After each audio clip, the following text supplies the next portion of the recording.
We often convince ourselves that massive success requires massive action, that grand transformations demand monumental shifts in our daily lives.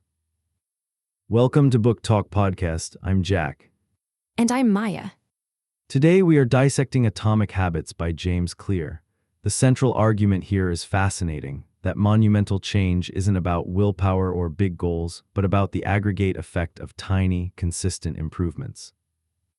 It really challenges that all-or-nothing mindset we're so often stuck in. Instead of aiming for perfection right away, Clear shows us how small, seemingly insignificant changes can lead to remarkable results over time. If you've ever felt overwhelmed by ambitious goals or like you just can't stick to a new routine, this book offers a refreshing, practical alternative. It's less about self-help platitudes and more about an engineering approach to human behavior. Absolutely. It's for anyone who's struggled with New Year's resolutions or just wants to make progress but doesn't know where to start.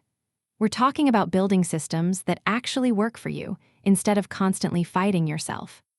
And we'll walk you through the core principles today, so whether you've read it or not, you'll come away with actionable insights to reshape your daily habits. What I love is how it shifts the focus from what you want to achieve to who you want to become. It's not just about doing things, but about identifying as the kind of person who does those things. That little mindset shift felt huge to me. Right? It's a subtle but profound difference. Clear argues your outcomes are a lagging measure of your habits. You don't rise to the level of your goals, you fall to the level of your systems. It reframes the entire pursuit of progress. And he breaks it down into these incredibly practical, almost scientific, 4 laws for building good habits and breaking bad ones. Things that make you think, why didn't I think of that before? And that's just the framework. This book provides a clear, actionable blueprint for lasting change. So if you're ready to stop spinning your wheels and start making real, consistent progress, this is definitely the episode for you. We're breaking down everything you need to know. All right, let's dive into the core principles of habit formation. Okay, moving into Chapter 1, titled The Surprising Power of Atomic Habits. This is where James Clear really sets the stage, and he starts with this incredible story about British cycling. For nearly a century, they were just terrible. One Olympic gold medal since 1908. One bike manufacturer even refused to sell them bikes because they thought it would hurt their brand. That's rough, so what changed? Did they find some super cyclist overnight? Not at all. In 2003, they hired a new performance director named Dave Brailsford. His strategy was what he called the aggregation of marginal gains. The idea was to break down everything you could possibly think of that goes into riding a bike, and then improve each element by just 1%. 1%? That sounds almost pointless. Like, if I improve my workout by 1% today, am I suddenly going to be an Olympic athlete? I doubt it. That's the exact trap our brains fall into, but Brailsford's team took it to an extreme. They started with the obvious, redesigned bike seats for comfort, rubbed alcohol on tires for better grip, even put electrically heated overshorts on riders to maintain muscle temperature. Pretty standard high-performance stuff, right? Yeah, that makes sense. You expect that at a professional level. But they didn't stop there. They tested different massage gels for faster recovery. They hired a surgeon to teach riders the best way to wash their hands to reduce colds. They found the optimal pillows and mattresses for each rider's sleep. They even painted the inside of the team truck white so they could spot tiny specks of dust that might affect the bikes. 1% over and over again in every single detail. Whoa, washing hands? That's obsessive. But okay, I guess if you add up 100 tiny improvements, maybe it does make a difference. Still, it feels like so much effort for such small returns initially. That's the power of it, though. Within 5 years, British cycling dominated the 2008 Beijing Olympics, winning 60% of the available gold medals. 4 years later in London, they set 9 Olympic and 7 world records, and they went on to win the Tour de France 5 times in 6 years. From perpetual losers to the most successful cycling team in history, all from these tiny, seemingly insignificant improvements. That's wild. It's like when you're trying to save money and you cut out 1 coffee a week. You don't feel rich, but then you look back a year later and it's actually hundreds of dollars. It's just hard to see that in the moment. Exactly, Clear calls habits the compound interest of self-improvement. If you get 1% better every day for a year, you end up nearly 37 times better. But if you get 1% worse, you decline almost to zero. What seems like a trivial difference on any given day becomes monumental over time. The The problem is, as you said, we don't feel the change immediately. Right, I go to the gym 3 days in a row, I still feel out of shape. I study a new language for an hour, I'm definitely not fluent. It's frustrating because the results don't match the effort, and that's usually when I just give up. I slide back into my old routine. It feels like I'm stuck in this valley of disappointment where I'm doing the work but seeing no payoff. That's a perfect way to put it. You're not alone in feeling that. It's why people overestimate big dramatic changes and underestimate small, consistent ones. Think of it like flying a plane from Los Angeles to New York. If the pilot adjusts the heading just 5 degrees south at takeoff, it's barely noticeable. The nose moves a few feet, but by the time you cross the country, you're landing in Washington, D.C., hundreds of miles off course. So a tiny shift, multiplied by distance, equals a totally different destination. That makes a lot of sense. So it's not about how successful or unsuccessful you are right now, but the direction your habits are taking you. Precisely, your current trajectory is far more important than your current results. Your net worth is a lagging measure of your financial habits. Your weight is a lagging measure of your eating habits. Your knowledge is a lagging measure of your learning habits. You get what you repeatedly do. Good habits make time your ally, bad habits make time your enemy. It's a double-edged sword. That really hammers it home. It's not just that the small good habits build you up slowly, it's that the small bad ones also erode you, just as gradually, until you wake up and wonder how you ended up so far off track. Like that airplane landing in the wrong city. That's the core insight of Chapter 1. These tiny, atomic habits are the fundamental units of improvement. They seem insignificant in isolation, but they are the bedrock of who you become. Understanding this compounding effect is the first step, but simply knowing that tiny changes matter isn't enough. We need to understand how to actually put these small changes into motion and make them stick, because that often comes down to who you believe you are. Okay, so building on what we talked about with the compound effect of tiny improvements, James Clear really pulls back the curtain in Chapter 2, which he calls How Your Habits Shape Your Identity and Vice Versa. This is where he defines why it's so hard to stick with good habits, even when we truly want to. And honestly, he's right. I've started countless new routines, hit the gym for a week, meditated for a few days, and it always just fades. It feels like I'm constantly fighting myself, like there's this invisible resistance. Exactly. Clear argues that the difficulty comes down to two things. We often try to change the wrong thing, and we try to change our habits in the wrong way. This chapter tackles the wrong thing part. He breaks down change into 3 layers like an onion: outcomes, processes, and identity. Outcomes make sense. That's usually what I focus on. I want to lose 10 pounds. I want to write a book. All those big, shiny goals. Most of us do. Those are your desired results. Then there's the second layer, processes, which are the habits and systems you put in place to achieve those outcomes: hitting the gym, writing a chapter every day. But the deepest, most fundamental layer, the core of the onion, is identity. This is about changing your beliefs, your worldview, your self-image. It's about who you believe you are. So I want to lose weight outcome. I start a new diet process. But the real issue, he's saying, is that I haven't changed who I am in my head. I'm still the person who thinks of myself as someone who struggles with weight. Precisely, he introduces this powerful idea of outcome-based habits versus identity-based habits. Most people start with the outcome, I want to be skinny. Then they work backward to the process, so I need to diet. But he flips it. He says, start by focusing on who you wish to become. Who I wish to become. That feels vague, though. How does that translate to, actually doing the dishes instead of leaving them in the sink?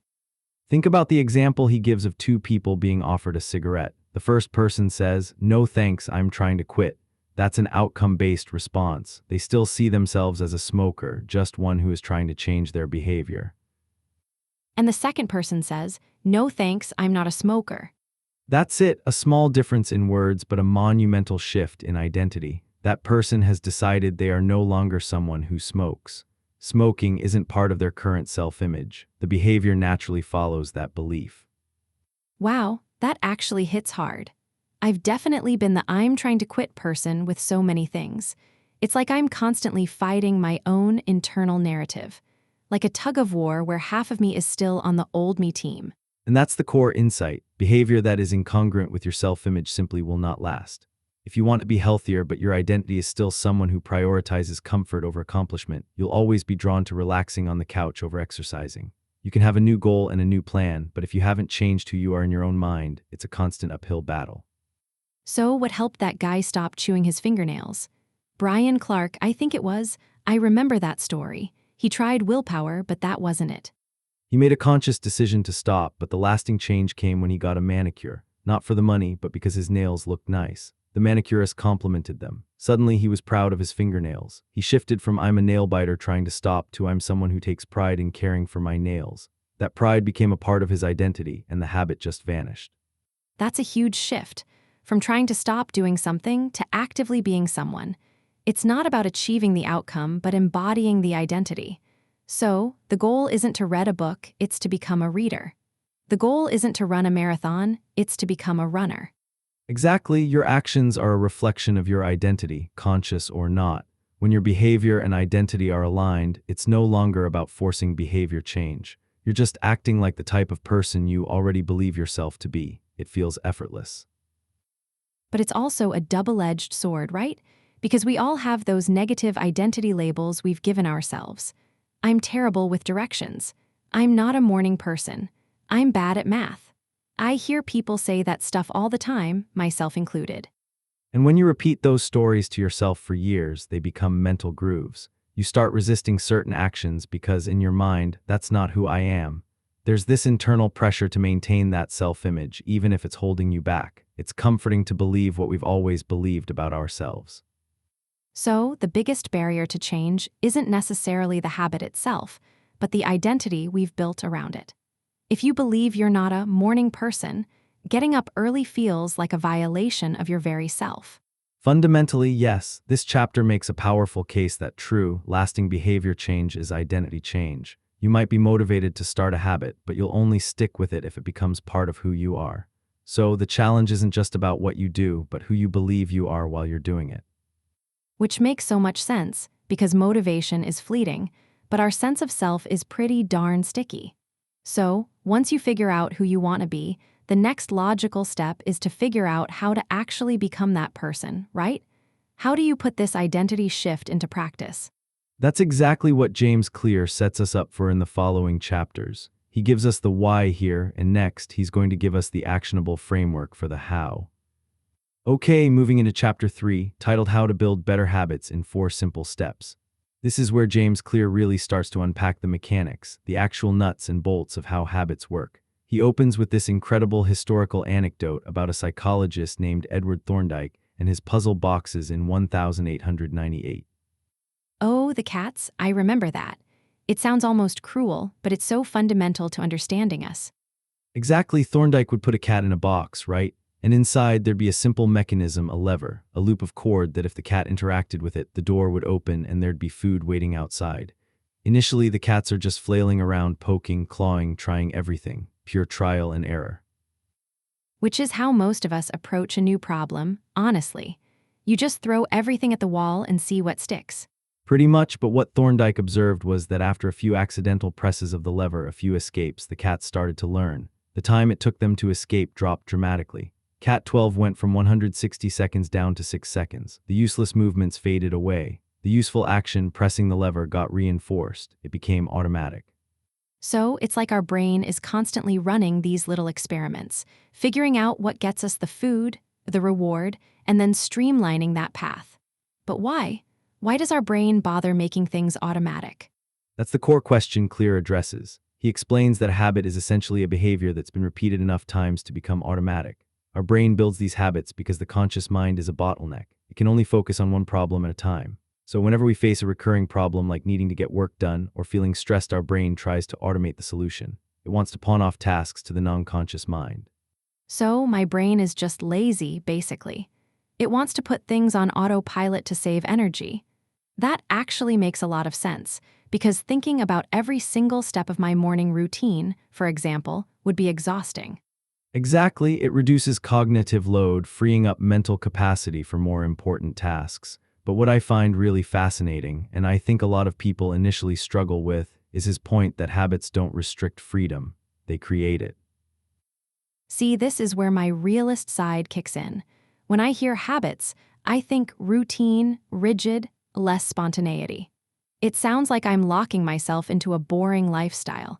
How can a bunch of fixed routines give me more freedom? That feels counterintuitive. It does, doesn't it? But think about it this way. If you don't have good financial habits, you're constantly stressed about money, always chasing the next dollar. If you lack good health habits, you're often short on energy.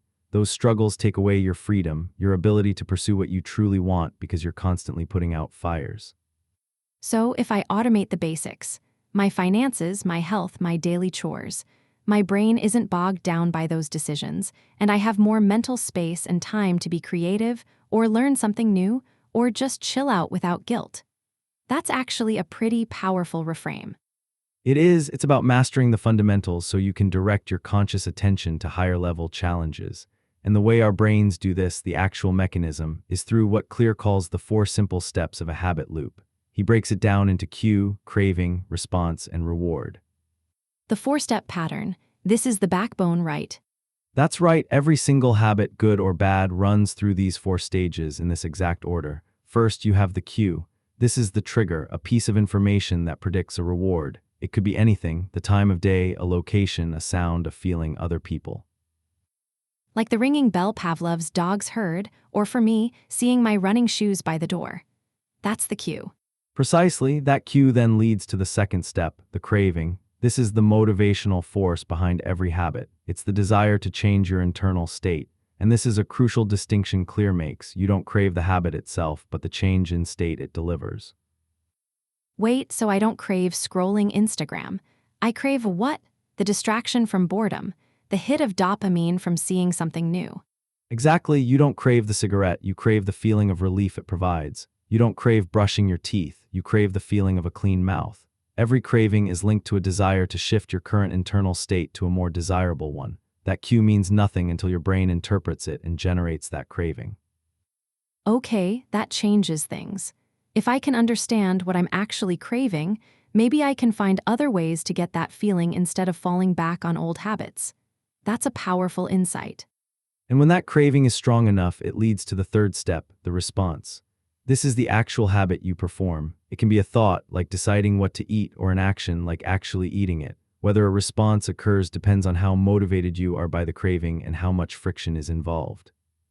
The actual doing of the thing, the run itself, the opening of the app, seems straightforward enough.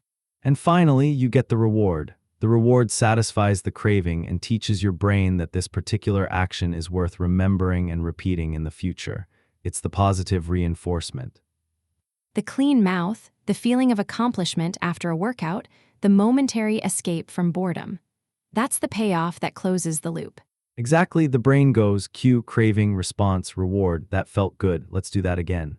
Over time, with enough repetitions, that loop becomes deeply ingrained, transforming a conscious choice into an automatic habit. So you have this continuous feedback loop constantly shaping our behavior. It's a beautifully simple model, but it explains so much of why we do what we do without even thinking. It's not just about willpower, it's about understanding this cycle. So, we've broken down the habit loop into its 4 parts: cue, craving, response, and reward. But how do we actually use this? How do we make those cues unmissable for good habits and invisible for bad ones? How do we make the cravings undeniable or undesirable? That seems like the next logical step. I'm still thinking about that story in Chapter 4, The Man Who Didn't Look Right, about the paramedic and her father-in-law. How she just knew something was wrong, even though she couldn't articulate what it was. It's almost spooky how our brains can pick up on things like that. It highlights something fundamental about our brains, doesn't it? James Clear uses it to explain how we're constantly scanning our surroundings, analyzing information, and learning patterns. With enough repetition, we develop this incredible ability to pick up on subtle cues without consciously thinking about them. Think about those military analysts who can distinguish between friendly and enemy blips on radar, even if they look identical to the untrained eye. Right, and it's not just about critical life or death situations. He talks about museum curators spotting expert counterfeits, or even hairdressers noticing pregnancy just by the feel of someone's hair. It's like our brains are running on this super advanced, subtle autopilot for all sorts of things. Exactly, that non-conscious recognition is the foundation for every habit we have. Our brain encodes these lessons, connecting cues to actions, often without us even realizing it. We don't consciously tell our heart to beat or our stomach to digest, but they're still performing vital functions on autopilot. Which is fantastic when it's working for us, like the paramedic saving a life. But I feel like my autopilot often sends me straight into trouble. Like, How many times have I reached for my phone without even thinking about it? Or grabbed a snack I didn't even truly want just because it was sitting there? It's like the habit starts before I even know what's happening. And that's precisely the dangerous side Clear points out. Because these actions become so automatic and non-conscious, we often fall into old patterns before we're even aware of what's happening. Remember the story of the retail clerk who instinctively cut up a customer's actual credit card because they were in the habit of cutting used gift cards, or the former preschool teacher who kept asking adult coworkers if they'd washed their hands. Oh, that poor clerk. That's such a visceral example of how deeply ingrained these habits get, even when the context changes. It's like your brain just takes over without permission. So, if we're so oblivious to our own habits, how do we even begin to change them? It feels like trying to navigate a room in the dark. That's where the first principle of the first law, make it obvious, comes in. Clear says the absolute first step is to become aware. He introduces a fascinating concept called pointing and calling from the Japanese railway system. I remember that. It sounds a bit silly at first glance, right? The train conductor's pointing at every signal and calling out its status. Signal is green or all clear. It does seem almost theatrical, but the results are anything but silly. Pointing and calling reduces errors by up to 85% and accidents by 30%. The New York City subway system adopted a version of it and saw incidents drop by 57%. It works because it forces you to bring what's usually non-conscious into conscious awareness. You're using your eyes, hands, mouth, and ears to engage with the task. So, it's about forcing yourself to acknowledge the cues instead of letting them just blend into the background. My wife actually does something similar when we're leaving for a trip. She'll verbally list her essential items: keys, wallet, glasses, husband. It always makes me laugh, but she never forgets anything. It's exactly that. Our personal equivalent of pointing and calling is what Clear calls the habit scorecard. It's a simple exercise. You list out your daily habits from waking up to going to bed, every single thing you do. Okay, so I literally just write down my whole day. Like, wake up, turn off alarm, check phone, go to bathroom. That sounds like a lot of work just to tell myself what I already do. It can feel tedious initially, but it's incredibly powerful. Once you have that full list, you go through each item and mark it with a plus for a good habit, a minus for a bad habit, or an equals for a neutral one. The goal isn't to judge yourself, but to see what you're actually doing, to make the invisible habits visible. So it's not about fixing anything yet, it's just about awareness. Like Carl Jung said, until you make the unconscious conscious, it will direct your life and you will call it fate. This scorecard is a practical way to actually do that. Precisely, it brings clarity to how you spend your time and energy, revealing the small, often unnoticed habits that compound over time. Without this initial awareness, trying to change anything is like trying to declutter a room with your eyes closed. You can't improve what you don't acknowledge. So the habit scorecard is essentially our personal radar system, helping us spot those blips in our day that lead to good or bad outcomes. It makes the cues for our existing habits obvious. It's like shining a spotlight on them. Absolutely, it's the first essential step in designing a better habit system.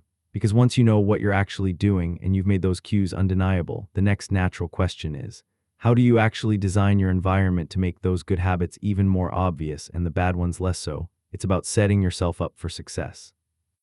Okay, flowing right into chapter 5, titled The Best Way to Start a New Habit. This chapter really zeroes in on the first law of habit change, making it obvious, and James Clear kicks it off with a fascinating study. Oh, the one about exercise, right? I remember that. It actually surprised me. It's a great example. So in 2001, researchers in Great Britain wanted to help people exercise more. They divided 248 participants into 3 groups over 2 weeks. The first group just tracked their exercise. The second group tracked and read about all the amazing health benefits of exercise, reducing heart disease risk, all that motivation stuff. And I'm guessing the motivation group didn't do much better, because that's usually my experience. I know why I should do something, but it doesn't always translate. Exactly, both the control group and the motivation group had pretty similar results, around 35-38% exercising at least once a week. The extra motivation had almost no impact, but then there was the third group. They got the same motivational presentation, so motivation levels were equal, but they also had to fill out a sentence during the next week. I will partake in at least 20 minutes of vigorous exercise on day at time in place. And that's where the magic happened, right? Like a huge jump. A massive jump. 91% of that third group exercised at least once a week, more than double the normal rate. And the reason, what Clear calls an implementation intention. It's a fancy way of saying a plan you make beforehand about when and where you're going to act. So it's not enough to say, I want to exercise. You have to say, I will exercise on Tuesday at 6 p.m. at the gym. It feels almost too simple. Like, is that really all it takes for such a big difference? It leverages the two most common cues for any habit, time and location. When you set an implementation intention, you're essentially programming your brain. You're removing the need for conscious decision in the moment. Instead of waking up and thinking, should I meditate today, when, now, later, you've already decided, I will meditate for 1 minute at 7 a.m. in my kitchen. That makes sense. It's like taking the guesswork out of it. I spend so much mental energy just deciding when to start something new. That procrastination, that internal debate, can totally derail you before you even begin. Precisely, Clear says many people think they lack motivation when what they really lack is clarity. They're waiting for inspiration for the right time when a specific plan clears away all that fog. Think about it. Election turnout increases when people are asked specific questions like, what route are you taking to the polling station? At what time are you planning to go? It's the same principle applied to civic duty. It's like mapping out the journey before you ever step foot on the road. Instead of just saying, I'm going to travel, you say, I'm going to Paris on May 1st, flying from JFK. Suddenly, it feels real. Exactly, give your habits a time and a space to live in the world. But then he introduces another powerful strategy, which he learned from B.J. Fogg, called habit stacking. This is where that whole Diderot effect comes in, right? That story was so relatable, even though it's about a French philosopher from centuries ago. Denis Diderot, he was a French philosopher who lived mostly in poverty. Then Catherine the Great bought his personal library for a huge sum, equivalent to over $150,000 today. With his new wealth, he bought a beautiful scarlet robe. And then he looked around his house, and suddenly all his old furniture and possessions looked shabby. Absolutely, he felt this profound lack of coordination. He wrote that there was no more unity, no more beauty between his elegant new robe and his old straw chair. So what did he do? He went on a spending spree, replaced his rug, bought expensive sculptures, a new mirror, a better kitchen table. One purchase led to another, domino style. That's the Diderot effect, the tendency for one new acquisition to trigger a spiral of further purchases. Think about buying a new dress and suddenly needing matching shoes and earrings, or a new couch making your entire living room feel outdated. Oh, I know this one well. I buy one thing for my office, and suddenly I'm rearranging the whole room and ordering new stationery. It's like your brain is trying to make everything match a new standard. And it's not just about purchases. Our behaviors often follow this same chain reaction. Going to the bathroom leads to washing hands, which reminds you about dirty towels, which means laundry detergent needs to be on the shopping list. No behavior happens in isolation. Each action becomes a cue for the next. So, if behaviors are already linked like that, we can use that to our advantage for new habits. Precisely, that's what habit stacking is. Instead of pairing your new habit with a specific time and location like in an implementation intention, you pair it with a current habit you already do every day. The formula is simple. After current habit, I will new habit. Give me an example, because that sounds like it could be really powerful. Sure, instead of I will meditate at 7 a.m. in my kitchen, it becomes, after I pour my cup of coffee each morning, I will meditate for 1 minute. Or, after I take off my work shoes, I will immediately change into my workout clothes. So you're leveraging an existing, strong habit as the trigger for the new one. This totally bypasses the whole I'll do it later struggle. My current habit of pouring coffee is so ingrained, it would automatically pull the meditation along with it. It creates a natural momentum. You're chaining positive behaviors together, taking advantage of that Diderot effect, but in a productive way. Your brain already knows what to do after pouring coffee. Now, it also knows to add that minute of meditation. It's about making the cue for your new habit impossible to miss, building on something you already do mindlessly. That feels much more realistic than trying to force a new habit into an empty slot in my day. I have so many little existing routines. If I can just stick something tiny onto one of those, it feels less daunting. And that's the genius of it. Chapter 5 makes it clear that building new habits isn't about sheer willpower or vague intentions. It's about engineering clarity, creating a system where the when and where are so defined, and then anchoring those new actions to existing anchors in your daily life. It's about making the decision ahead of time, so when the moment arrives, there's no debate, just action.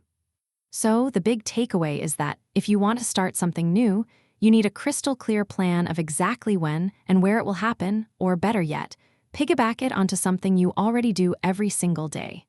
Make the cue undeniable. Exactly, the first step is always to make it obvious, but what about making it easy? That often requires looking at the environment itself. Okay, so moving into chapter 6, titled Motivation is Overrated, Environment Often Matters More. This chapter really pulls back the curtain on something we often get wrong about changing our habits. James Clear starts with this fascinating story about Dr. Ann Thorndike, a physician at Massachusetts General Hospital. Oh, I remember this one. It's the cafeteria story, right? Where she basically tricked people into healthier choices without saying a word. That blew my mind. Exactly, Thorndike believed she could improve eating habits for thousands of hospital staff and visitors without touching their willpower or motivation at all.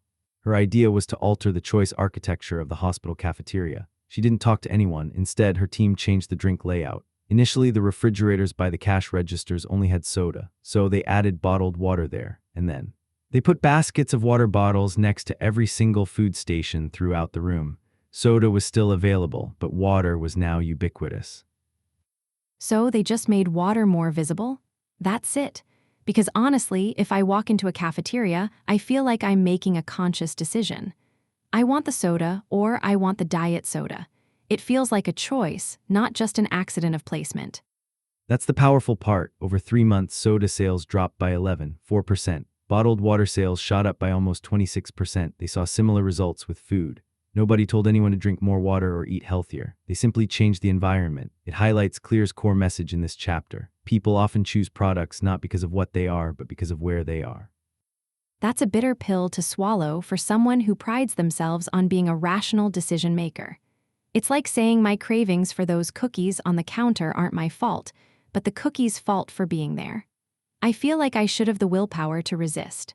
That's the common assumption, and it's why the chapter is titled Motivation is Overrated.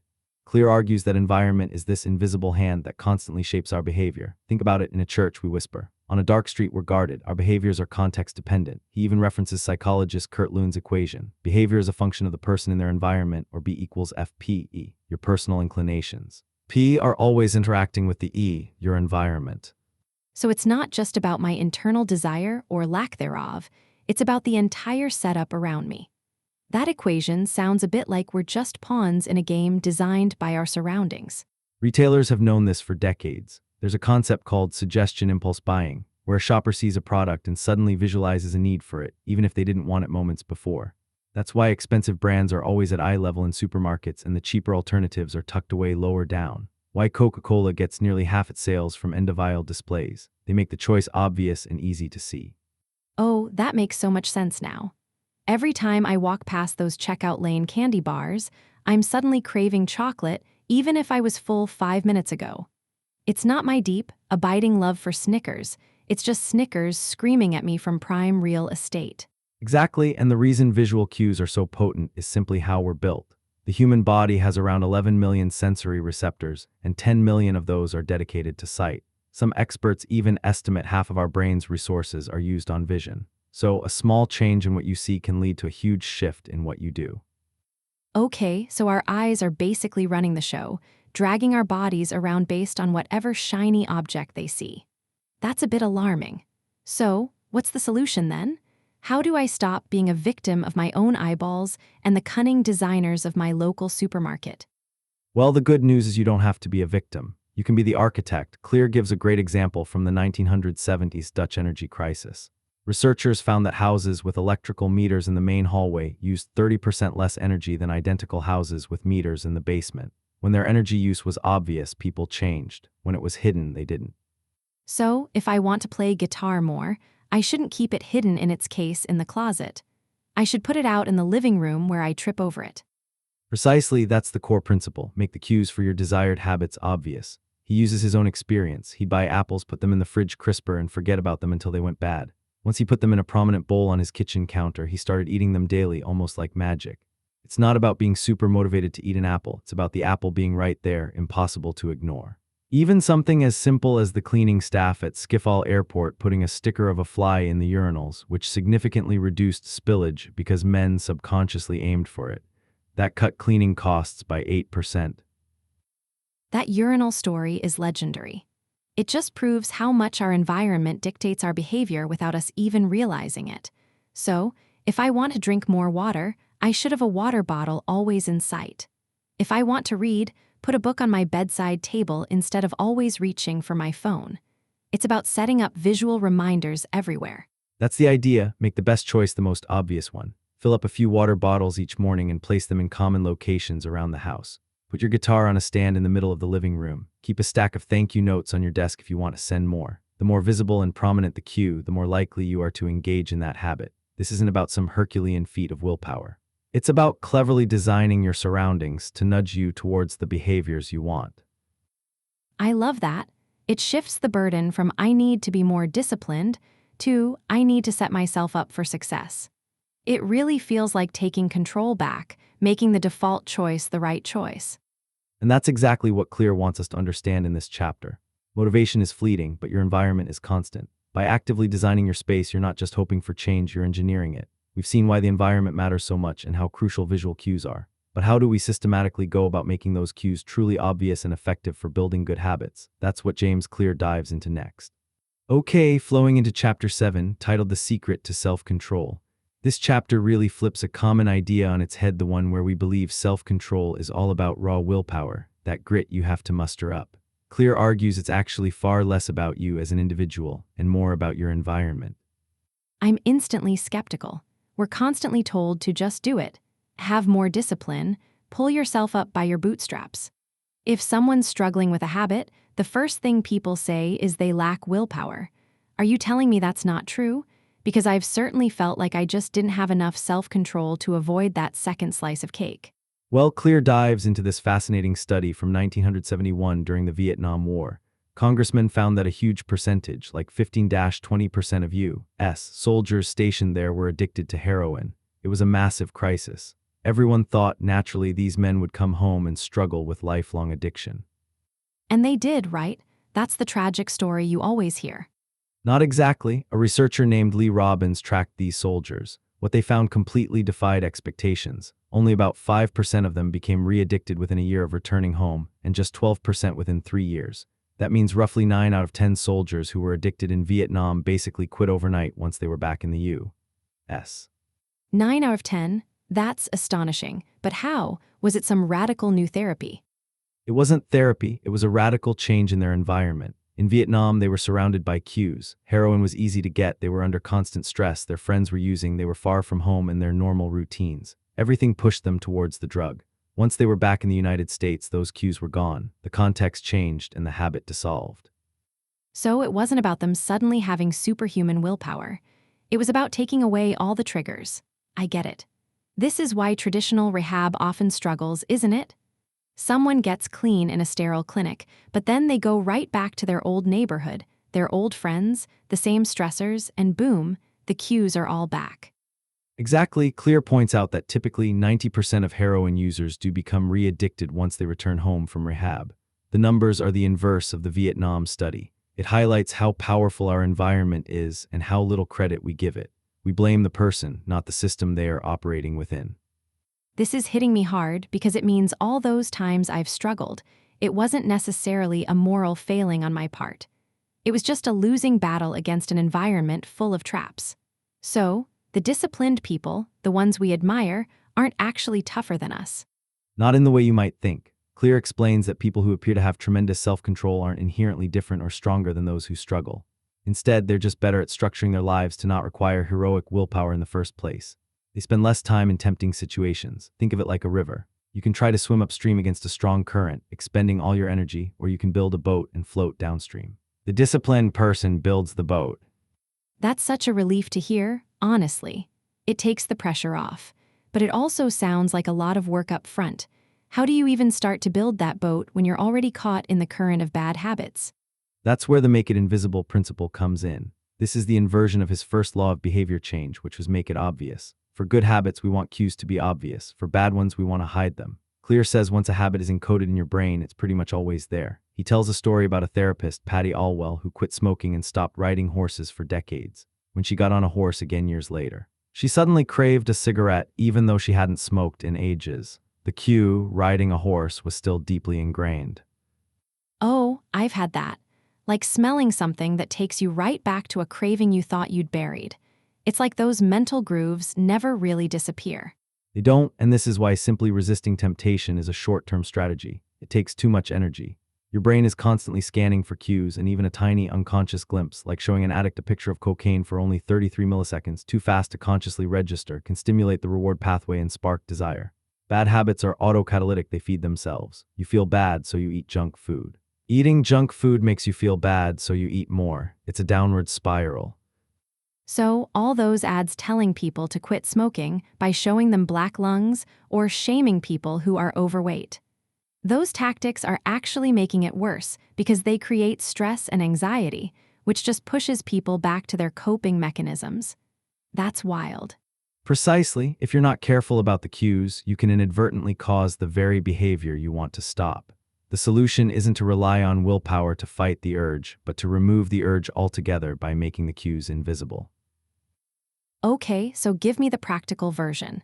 How do I make my bad habit cues invisible? Because my phone is usually in my hand. Clear gives some great examples. If your phone is distracting you from work, don't just put it on silent next to you. Leave it in another room for a few hours. If you're constantly feeling inadequate because of social media, stop following accounts that trigger jealousy and envy. If you watch too much TV, don't just vow to watch less. Move the TV out of the bedroom entirely. If you play too many video games, unplug the console and put it in a closet after each use. That's so simple, it almost feels too easy, but I can see how powerful it is. Out of sight, out of mind really does work. If I don't see the ice cream in the freezer, I'm much less likely to crave it. If my phone isn't buzzing right next to me, I'm not reaching for it mindlessly. It's about engineering your environment, not constantly wrestling with your own brain. Exactly, the secret to self-control isn't some superhero ability. It's about optimizing your environment so you don't need that superhero ability every single day. Make the cues of your good habits obvious and the cues of your bad habits invisible. It's about being proactive, not reactive. So, the big takeaway from Chapter 7 is that self-control isn't a battle of wills, but a battle of environments.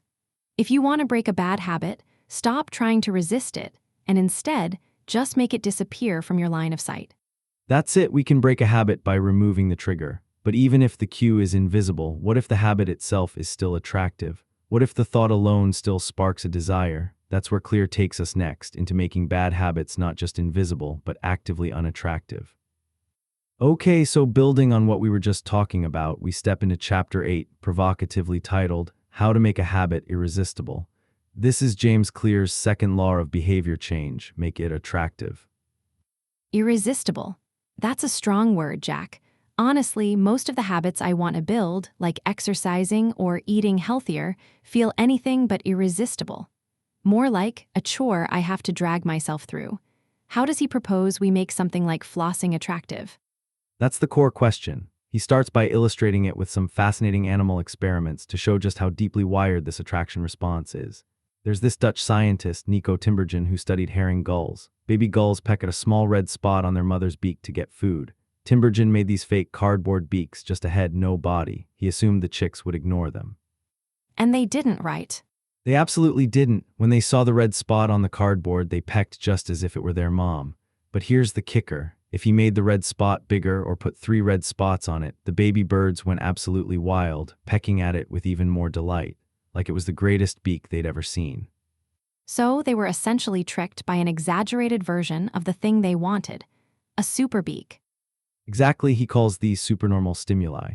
It's a heightened version of reality that triggers an even stronger instinctive response. He saw similar things with gray-lag geese. They'll instinctively roll a runaway egg back into their nest, but if you put a billiard ball or even a volleyball near the nest, they'll make a tremendous effort to roll that back and sit on it because it's a bigger, more exaggerated egg. That's wild. It's like their brains are pre-programmed with a basic rule. Round object equals egg equals must retrieve, and if you crank up the roundness, their instincts go into overdrive. So how does that apply to us? Because I'm not a goose trying to sit on a volleyball. Humans are very susceptible to supernormal stimuli. Think about junk food. Our brains evolved over hundreds of thousands of years when salt, sugar, and fat were incredibly rare and crucial for survival. So our brains place an incredibly high value on them. Now, we live in a calorie-rich environment, but our ancient brain wiring hasn't changed. And the modern food industry knows it. They exploit that primal craving. Absolutely, they spend millions to find the bliss point, the precise combination of salt, sugar, and fat that lights up your reward centers. They engineer oro sensation, the perfect feel in your mouth like the crunch of a chip, and dynamic contrast, that combination of sensations like crunchy pizza crust with gooey cheese or the crunch of an Oreo with its smooth center. That makes so much sense. I've always noticed that with healthy food like kale, after a few bites, my brain gets bored.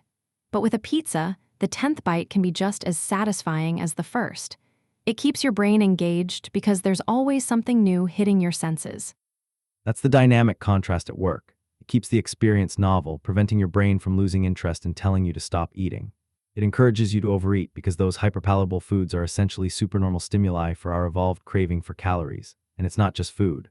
Social media with its instant likes and endless scroll, the idealized images in advertising, even mannequins in stores with exaggerated features. Our society is filled with these highly engineered versions of reality that are far more attractive than anything our ancestors faced. It's kind of alarming, actually. We have these ancient instincts, and modern society is just perfectly designed to push all our buttons, constantly. It makes it feel almost impossible to resist. It definitely highlights the challenge, but understanding why we find things irresistible is the first step to harnessing it. And to do that, Clear dives into the biological signature of all habits, the dopamine spike. For years, scientists thought dopamine was all about pleasure, but they discovered something profound in experiments with rats. When they blocked dopamine release in rats, the rats lost all will to live. They wouldn't eat, they wouldn't mate, they died of thirst. That's intense. So dopamine is essential for motivation, for life itself. But here's the crucial part. In follow-up studies, they blocked dopamine but then squirted sugar directly into the rats' mouths. The rats still made happy faces. They liked the sugar just as much, they just didn't want it anymore. The ability to experience pleasure remained, but without dopamine, desire died, and without desire, action stopped. So dopamine isn't about pleasure itself, it's about desire. It's the wanting system, not the liking system. That's a huge distinction. Exactly, dopamine is released not when you experience pleasure, but when you anticipate it. A gambling addict gets a dopamine spike before they place a bet, not after they win. A drug addict gets a surge when they see the powder. It's the prediction of a reward that drives our behavior. Habits, good or bad, are a dopamine-driven feedback loop. That changes everything. So, if we want to make a good habit irresistible, we have to find a way to make the anticipation of doing it more exciting, more rewarding, to get that dopamine flowing before we even start. That's the real hack. Precisely, the more attractive we can make the idea of a habit, the stronger the craving will be and the more likely we are to act on it. It's about leveraging our innate desire for reward, but to truly shape those cravings, to create an environment where the right things are attractive and the wrong things less so, we have to look beyond just our internal state. The cues that trigger this dopamine spike. The temptations that are irresistible, they're often right there in our immediate surroundings. Okay, moving into Chapter 9, titled The Role of Family and Friends in Shaping Your Habits. This is where James Clear really hammers home how much our environment, specifically the people in it, dictates what we do. And he kicks it off with this wild story about a man named Laszlo Polgar. Oh, the chess family. That story blew my mind. Like this guy, Laszlo, he rejects the idea of innate talent completely. He believes you can train a child to be a genius in any field with enough deliberate practice and good habits. And he finds a wife, Clara, who's on board with this experiment. Exactly, he wanted to prove that a genius is not born but is educated and trained. So they decide on chess, homeschool their 3 daughters, Susan, Sophia, and Judith, and turn their entire lives into a chess academy. The house is filled with chess books, they track opponents, they play constantly. It's extreme dedication. And it works. All 3 become world-class chess players, grandmasters even. Judith, the youngest, becomes the youngest grandmaster ever, beating Bobby Fischer's record. It's incredible. But my first thought was, is that healthy? Is it ethical to essentially force your kids into being prodigies like that? That's a fair question, but what's fascinating is the sisters themselves don't see it as grueling. They describe their childhood as enjoyable, even entertaining. Sophia, the middle child, was reportedly found playing chess in the bathroom in the middle of the night, and when her dad told her to stop, she said, "Daddy, they won't leave me alone." Which just proves the point, right? They loved it. It wasn't a chore for them because it was so deeply embedded in their lives. Everything around them reinforced it. Precisely, that's the core of this chapter. Whatever habits are normal in your culture are among the most attractive behaviors you'll find. Clear calls it the seductive pull of social norms. We are fundamentally herd animals. We want to fit in, to bond, to earn approval. It's built into our evolutionary history. Being cast out of the tribe meant death. So, we pick up habits from the people closest to us without even realizing it. It's like when you move in with someone, and suddenly you start using their weird phrases or picking up their organizational quirks or lack thereof. It's more than quirks. He mentions a groundbreaking study that tracked 12,000 people for 32 years. It found a person's chances of becoming obese increased by 57% if they had a friend who became obese. And it works in reverse too. If one partner lost weight, the other would often slim down by about a third. Our friends and family provide this invisible peer pressure. That's a powerful point. I've definitely felt that.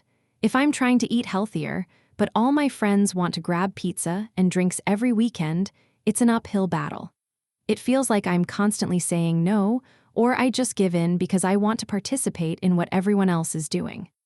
That's it. Your desire to belong can easily override your personal goals. The inverse, though, is also true and incredibly powerful. Think about astronaut Mike Massimino's robotics class at MIT. Out of 10 people, 4 became astronauts. If your goal was to go to space, being in that room was the best possible culture you could ask for.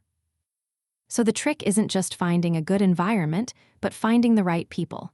Like, surrounding yourself with people who make your desired habits normal. That's the strategy. James Clear says one of the most effective things you can do to build better habits is to join a culture where your desired behavior is the normal behavior. New habits seem achievable when you see others doing them every day. If you're surrounded by fit people, working out seems common. If you're surrounded by jazz lovers, playing jazz every day seems reasonable. Your culture sets your expectation for what is normal. Okay, that makes sense on a theoretical level. But how do you find those people? Or create that group, especially if your current circle isn't exactly aligned with your goals? It feels a bit like you're being told to just ditch all your old friends. Not necessarily ditch them, but be intentional about seeking out and spending time with new groups. He takes it a step further. Join a culture where your desired behavior is normal and you already have something in common with the group. He talks about Steve Camp's company Nerd Fitness, which helps nerds, misfits, and mutants get in shape. Their clients share a love for video games or movies, making the gym feel less alien because they're with people like them. So it's about finding your tribe, not just any tribe. If you love Dungeons and Dragons, but also want to lift weights, finding a D&D group that also lifts weights is going to be way more motivating than just joining some random gym where you feel out of place. It taps into that deeper sense of belonging. Exactly, nothing sustains motivation better than belonging to the tribe. It transforms a personal quest into a shared one. Instead of "I am a reader," it becomes "we are readers in a book club." Your identity becomes linked to others, and that shared identity reinforces your personal one. That's why remaining part of a group after achieving a goal is crucial for maintaining habits. It's the friendship and community that embed the new identity long-term. And it's not just about the people close to us. The book also mentions the many, the sheer number of people doing something. Right, that's where he brings in the Solomon Asch experiments from the 1950s. Subjects were put in a room with a group of strangers who were actually actors. They'd be shown a line on one card, then several lines on another, and asked to pick which line on the second card matched the first. The actors would intentionally pick the wrong answer. And the real subject would often go along with the obviously wrong answer just to conform to the group, even when it was crystal clear to their own eyes that the actors were wrong. That just shows how powerful the pull of the collective is. It's unsettling. It absolutely is. We often trust the judgment of the group over our own, especially when the answer isn't 100% clear. It's a profound illustration of how the actions of the majority can sway our own. So when we see a large number of people doing something, even if it feels slightly off to us, we're very likely to adopt that behavior ourselves. This chapter really makes you step back and look at who you're spending your time with. It's not just about willpower. It's about making it easier to stick to your goals by making those goals a shared experience. That's the takeaway. Make your desired habit a common, attractive behavior within your social circle, and you leverage powerful evolutionary drives. You stop fighting against the current and start flowing with it. So once you've made a habit irresistible by linking it to your social environment, The next logical step is to explore how to make that habit feel almost effortless to perform. Okay, so we're moving into chapter 10 now, titled How to Find and Fix the Causes of Your Bad Habits.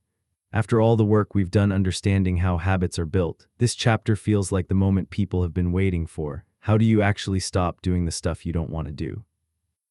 Right, because knowing why you scroll Instagram for an hour doesn't automatically stop you from scrolling Instagram for an hour. It feels like this chapter is where the rubber meets the road, where James Clear tackles the real struggle of breaking free from those things that just cling to us. Exactly, and he starts with this incredible story about being in Istanbul, talking to a group of friends, and half of them had managed to quit smoking, which, for anyone who's tried, knows is a monumental task. The key, for many of them, was a book called Alan Carr's Easy Way to Stop Smoking. I've heard of that book. My uncle swore by it. He said it just flipped a switch in his brain. But honestly, it always sounded a bit like magic to me. You just read a book and suddenly you don't want to smoke anymore. It seems too simple. That's the beauty of it, and the book explains why it works. Carr's method isn't magic, it's about systematically reframing every single cue associated with smoking. He tells you things like, you think smoking relieves stress, but it's destroying your nerves. Or you think it makes you social, but you can be social without it. He repeats these ideas until by the end, the act of smoking seems utterly ridiculous. The core idea here is making the bad habit unattractive, which is an inversion of the second law of behavior change we talked about. So it's not just changing your mind in a flimsy way. It's about dissecting the meaning you've attached to the habit. But what if you genuinely feel like it does relieve stress? What if you're stuck in that belief? That's where James Clear digs deeper into where cravings come from. He explains that every behavior has a surface-level craving and a deeper underlying motive. Like you might crave tacos, that's the surface. But the underlying motive is simply to obtain food and water to survive. Your brain didn't evolve to crave cigarettes or Instagram. It evolved to crave things like social acceptance, reducing uncertainty, or achieving status. Oh, that's powerful. So when I'm mindlessly scrolling Instagram, it's not really about seeing pretty pictures. It's about wanting connection or validation, or maybe even just a moment of escape from uncertainty. Precisely, he gives examples like Tinder tapping into finding love, Facebook into connecting with others, Google into reducing uncertainty, and video games into achieving status. Our habits are essentially modern-day solutions to these ancient, fundamental human desires. We're just using different tools than our ancestors did. That makes so much sense. It's like the apps aren't creating new desires, they're just hooking into the ones we already have, the ones that are hardwired into us. It's a bit unsettling, actually. It's powerful because it means there are many different ways to address the same underlying motive. One person might smoke to relieve anxiety, while another goes for a run.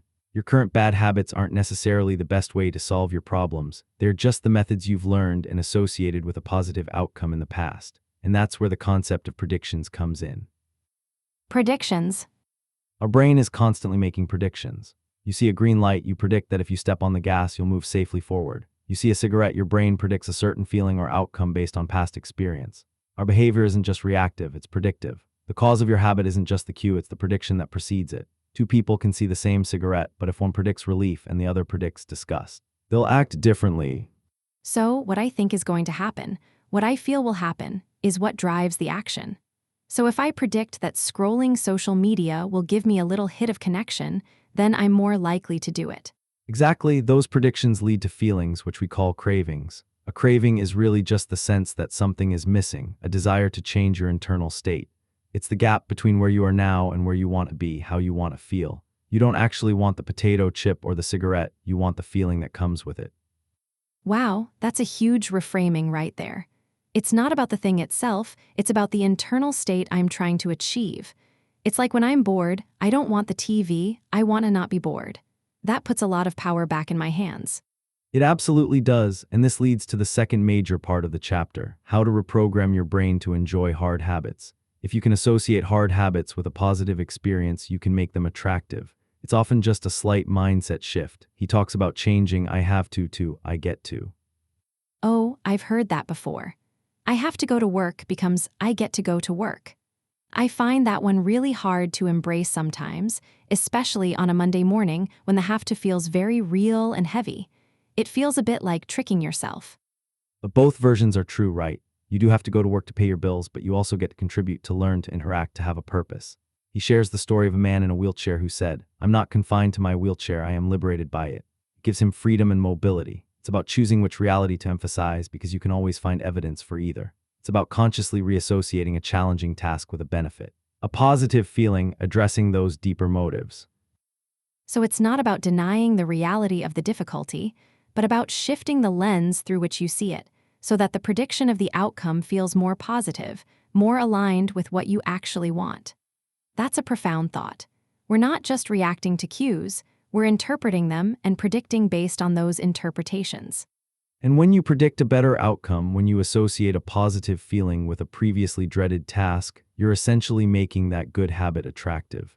It's the flip side of making bad habits unattractive. You're creating a stronger desire for the beneficial action. So, to really fix a bad habit or build a good one, it's about understanding what deeper need it's trying to meet, and then consciously reframing our associations and predictions around it. It's about changing how we feel about doing it. Exactly, we've seen how crucial those feelings are for our decisions. If we can manipulate those associations, those predictions, we can change the very core of our cravings. We can make the hard feel like a get to, but that's just the start, right? Understanding why we crave something and reframing it is one thing. What about the actual doing? How do we make sure that once we've reframed it, the path to that new, positive behavior is as smooth as possible? Okay, moving into chapter 11, titled Walk Slowly, but Never Backward. This is where James Clear really drives home the idea that simply doing the work consistently is far more important than endlessly planning to do the perfect work. He kicks it off with this fantastic story about a photography professor, Jerry Uelsman. Oh, I remember that. The one where he splits his class into two groups, right? One group focused on quantity, the other on quality. It sounds counterintuitive, expecting great photos from students just churning them out. Exactly, so on one side you had the quantity group. Their grade was based purely on how many photos they submitted. 100 photos meant an A, 90 a B, and so on. No judgment on the artistic merit, just the sheer volume. On the other side, the quality group, they only had to submit one photo all semester, but it had to be perfect, an A-level masterpiece. My anxiety would be through the roof in that quality group.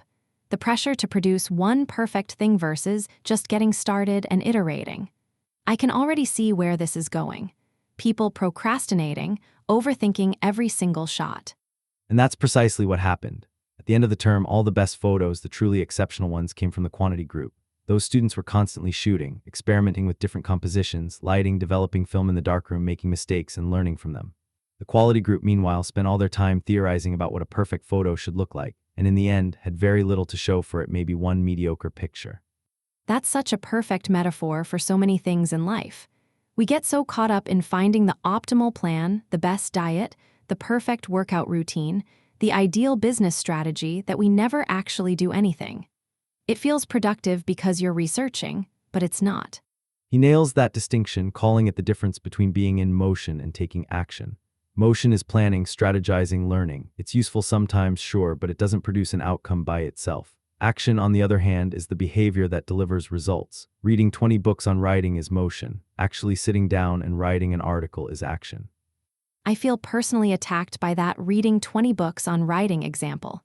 It's so easy to trick yourself.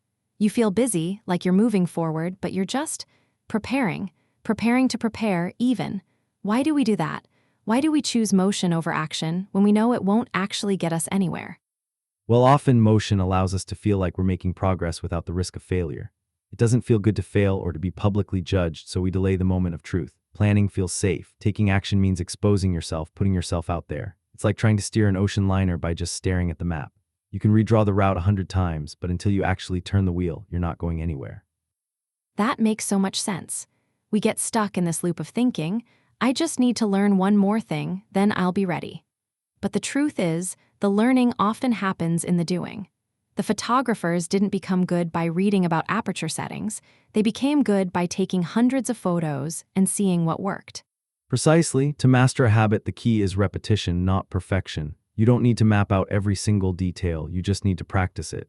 This leads directly into the third law of behavior change, make it easy. And the science behind it is fascinating. He talks about Hebb's law, neurons that fire together, wire together.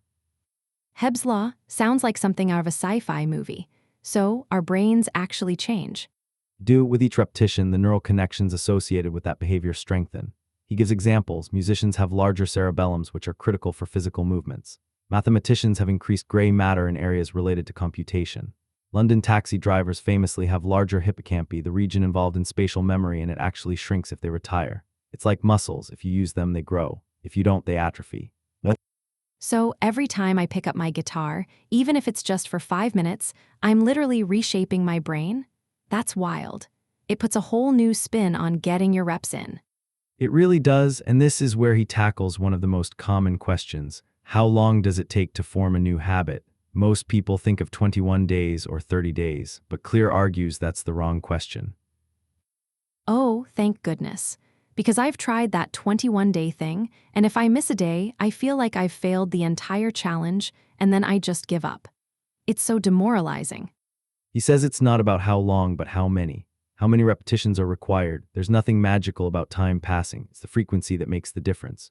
You could do something twice in 30 days or 200 times. The 200 times will embed the habit far more effectively. He visualizes it with the habit line, showing how automaticity increases with repetitions until the behavior becomes almost unconscious. That's a huge mental shift. It means every single time you perform the habit, no matter how small, you're building towards that automaticity. It takes the pressure off finishing something within a time limit and instead focuses on just showing up and doing the thing, even imperfectly. Exactly, the focus shifts from hitting a certain date to simply accumulating enough successful attempts until the behavior is ingrained. Whether a habit takes 2 weeks or 2 years to become fully automatic, the critical part is taking action consistently. So the core message here is, don't overthink it, just start. And keep starting over and over because that repetition is the true engine of habit formation, physically changing your brain. It's about getting in motion and staying in motion, not just planning. It is. This chapter really sets the stage for the third law, make it easy. We understand now why repetition and action are paramount there, how habits are physically forged in our brains. But if getting those reps in is the goal, then the next logical step is to figure out how to make those repetitions as simple and frictionless as possible. How do you actually make a behavior easy enough that you consistently choose action over endless motion? Okay, moving into chapter 12, titled The Law of Least Effort. This is where James Clear really grounds the third law of behavior change, make it easy, and he starts with a genuinely surprising example from history and geography. Oh, the continents and agriculture. That one threw me for a loop. Like, what does the shape of a landmass have to do with my inability to stick to a morning routine? Exactly, he pulls from Jared Diamond's book Guns, Germs, and Steel, pointing out how Europe and Asia primarily run east-west, while the Americas and Africa are more north-south. Now, along an east-west axis, you generally find similar climates, similar sunlight, rainfall. What does that mean for farmers? They could domesticate a few crops and spread them across vast distances, like from France all the way to China, with relative ease. Right, because the conditions for growing those crops didn't change drastically, so less effort to farm the same way. Precisely, but try to do that north-south, like from Florida to Canada. The climate shifts dramatically. You can't just grow Florida oranges in a Canadian winter. Farmers had to constantly find and domesticate new plants whenever the climate changed. It required significantly more effort. And because of that fundamental geographical friction, agriculture spread 2 to 3 times faster across Eurasia than it did in the Americas. This small difference compounded over centuries into massive impacts on population growth, technology, and societal development. So, what he's saying is, even humanity on a grand scale has always been driven by the path of least resistance. Which, honestly, sounds a lot like being lazy. And I feel like society constantly tells us that laziness is bad, that we need to push through, hustle, grind. And that's exactly the conventional wisdom James Clear challenges here. He argues that our real motivation is to be lazy, to do what's convenient. And the critical insight, this isn't a dumb strategy, it's a smart one. Our brains are wired to conserve energy. Every action requires a certain amount of energy, and the more energy something demands, the less likely we are to do it. That's the law of least effort. When given 2 similar options, we'll naturally gravitate to the one that requires the least amount of work. Okay, that makes sense on a biological level. But it still feels a bit like an excuse sometimes, doesn't it? Like, oh, I didn't work out because it was too much effort. Whereas I know, deep down, I should have done it. I want to be fit. You absolutely do, but think about your phone. How easy is it to scroll Instagram for an hour? Almost no effort. How easy is it to check your email? Effortless. These are the behaviors that fill up so much of our lives precisely because they require next to no motivation to start. They are remarkably convenient. He even goes as far as to say that every habit is just an obstacle to getting what you really want. You don't want to diet, you want to be fit. You don't want to meditate, you want to feel calm. The greater the obstacle, the more friction there is between you and your desired outcome. That hits hard. It's like I want the end result, but the actual doing of the habit feels like wading through mud. But then, how do you explain people climbing Mount Everest, or raising kids, or starting a business? Those are incredibly hard things. We can do hard things.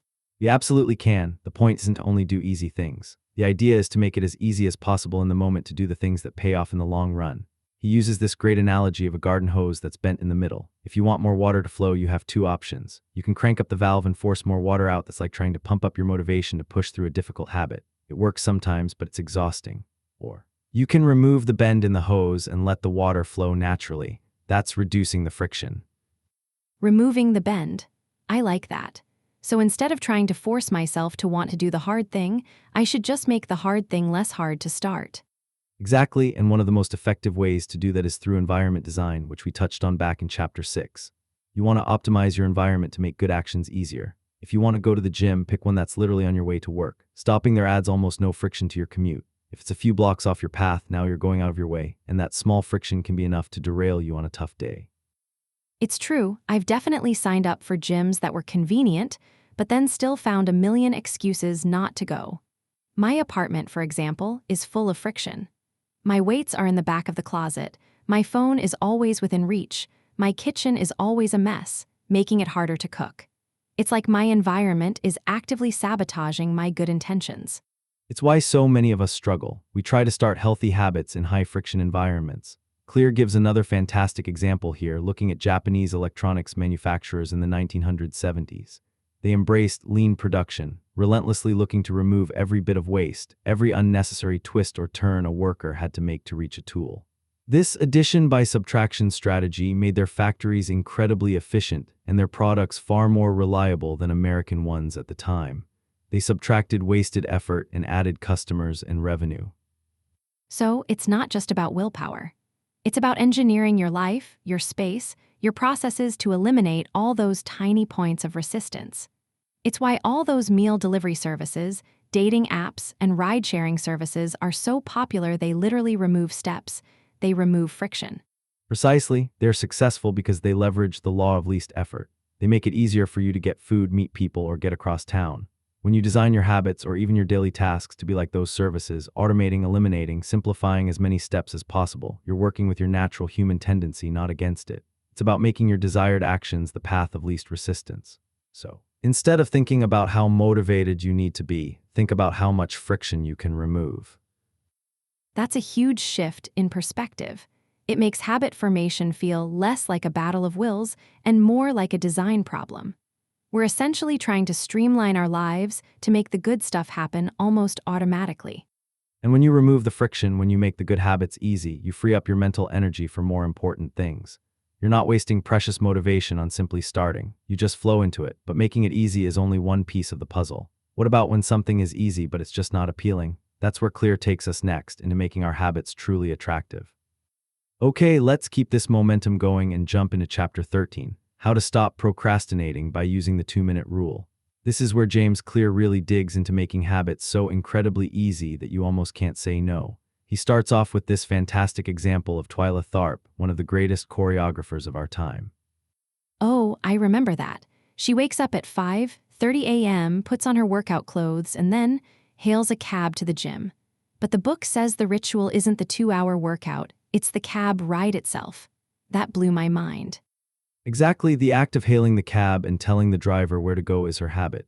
It's the tiny initial action that guarantees the rest of the routine. The actual hard work of the gym will follow. It's like an entrance ramp to a highway. Once you're on it, it's easier to keep going in that direction than to suddenly pull a U-turn. But for most of us, the problem isn't hailing a cab, it's just getting out of bed, right? Or looking at that mountain of laundry and thinking, nope, not today.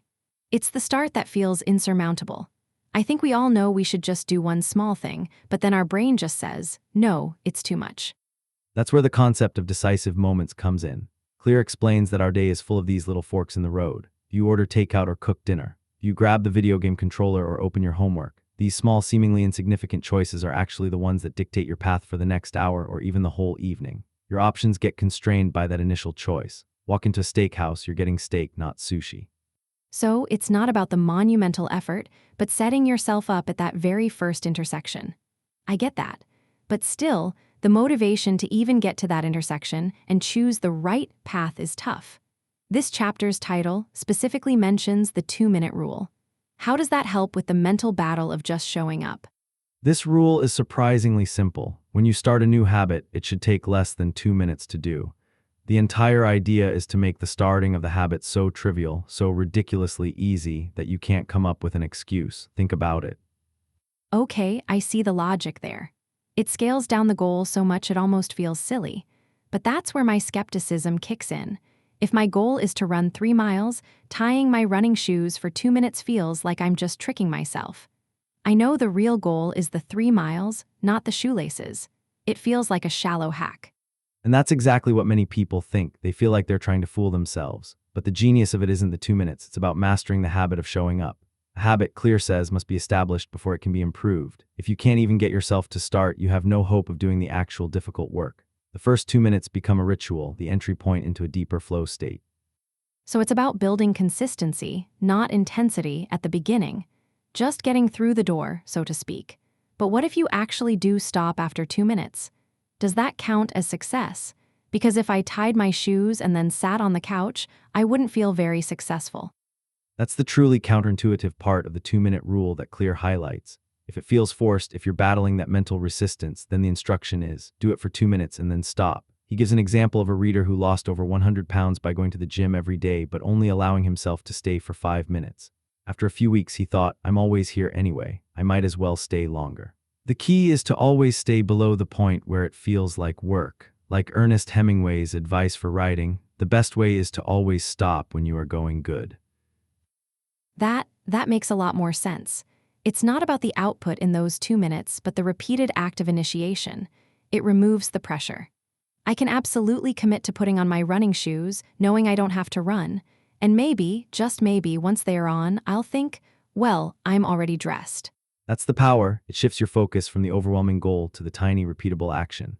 Each time you put on those shoes or open those notes, you're not just performing a task. You're casting a vote for the kind of person you want to become. You're building an identity. You're becoming the type of person who doesn't miss workouts or always opens their study notes. And that subtle shift in identity is far more powerful than any immediate result from 2 minutes of effort. It's like the action itself is small, but the statement you're making to yourself and the identity you're reinforcing is massive. That's a huge revelation. This idea that our habits aren't just things we do, but things that define who we are, feels incredibly important. Absolutely. This chapter shows us that the battle against procrastination isn't about willpower. It's about making the starting line so incredibly short and easy that you trip over it into action. And as you said, those tiny, consistent starts are doing something profound on a deeper level. They're literally shaping your self-perception, reinforcing who you believe yourself to be. And that shift in identity, becoming the person who embodies those habits, is precisely what we'll explore next. Okay, moving into chapter 14, titled How to Make Good Habits Inevitable and Bad Habits Impossible. This is where James Clear really hammers home the idea that willpower isn't always enough, and sometimes the best defense against bad habits is a strong offense, or even better, just making them impossible to do. Impossible? That sounds optimistic. I mean, my bad habits feel pretty inevitable sometimes, like they're just hardwired into me. That's exactly what he's tackling. He starts with this fascinating story about Victor Hugo, the author of The Hunchback of Notre Dame. Hugo was facing this insane deadline for his book, having procrastinated for a year. So he came up with a wild plan. He gathered all his clothes, gave them to his assistant, and told him to lock them away in a giant chest. All Hugo had left to wear was this huge shawl. Wait, seriously? He locked away all his clothes? Every single piece. Why? Because without proper clothes, he couldn't leave his study. He couldn't go out, socialize, or do anything but write, and it worked. He finished the book 2 weeks early. That is extreme, but I get the point.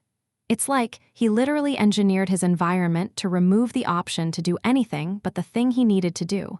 No wonder he calls these commitment devices. Precisely. A commitment device is essentially a choice you make in the present to control your actions in the future. It's a way to bind yourself to good habits and restrict yourself from bad ones, taking advantage of your good intentions before temptation even shows up.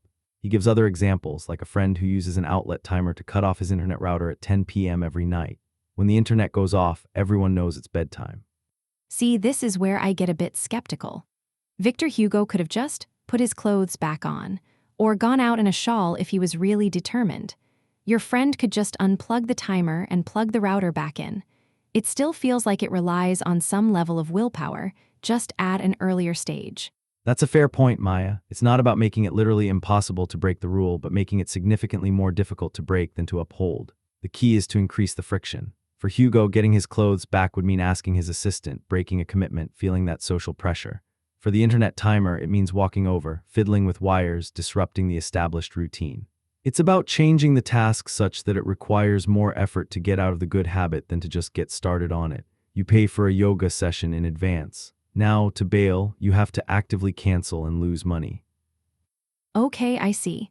It's like putting a locked gate in front of the path of least resistance. You could climb the fence, but it's easier to just walk through the open door. It stops you from making impulsive, easy bad choices. I wish I'd known about this when I was trying to stop ordering takeout every night. I'd tell myself, I'll just order a salad, but then the pizza place would pop up, and 10 minutes later, I'm eating a whole pizza. That's a perfect example, and the chapter then moves from commitment devices to a broader concept, automating your habits so you don't even have to think about them. He shares another fantastic historical example, John Henry Patterson, who ran a small supply store in the 1800s. He was losing money because his employees were stealing from him. No cameras, no software, just an open cash drawer. Oh, I can see where this is going.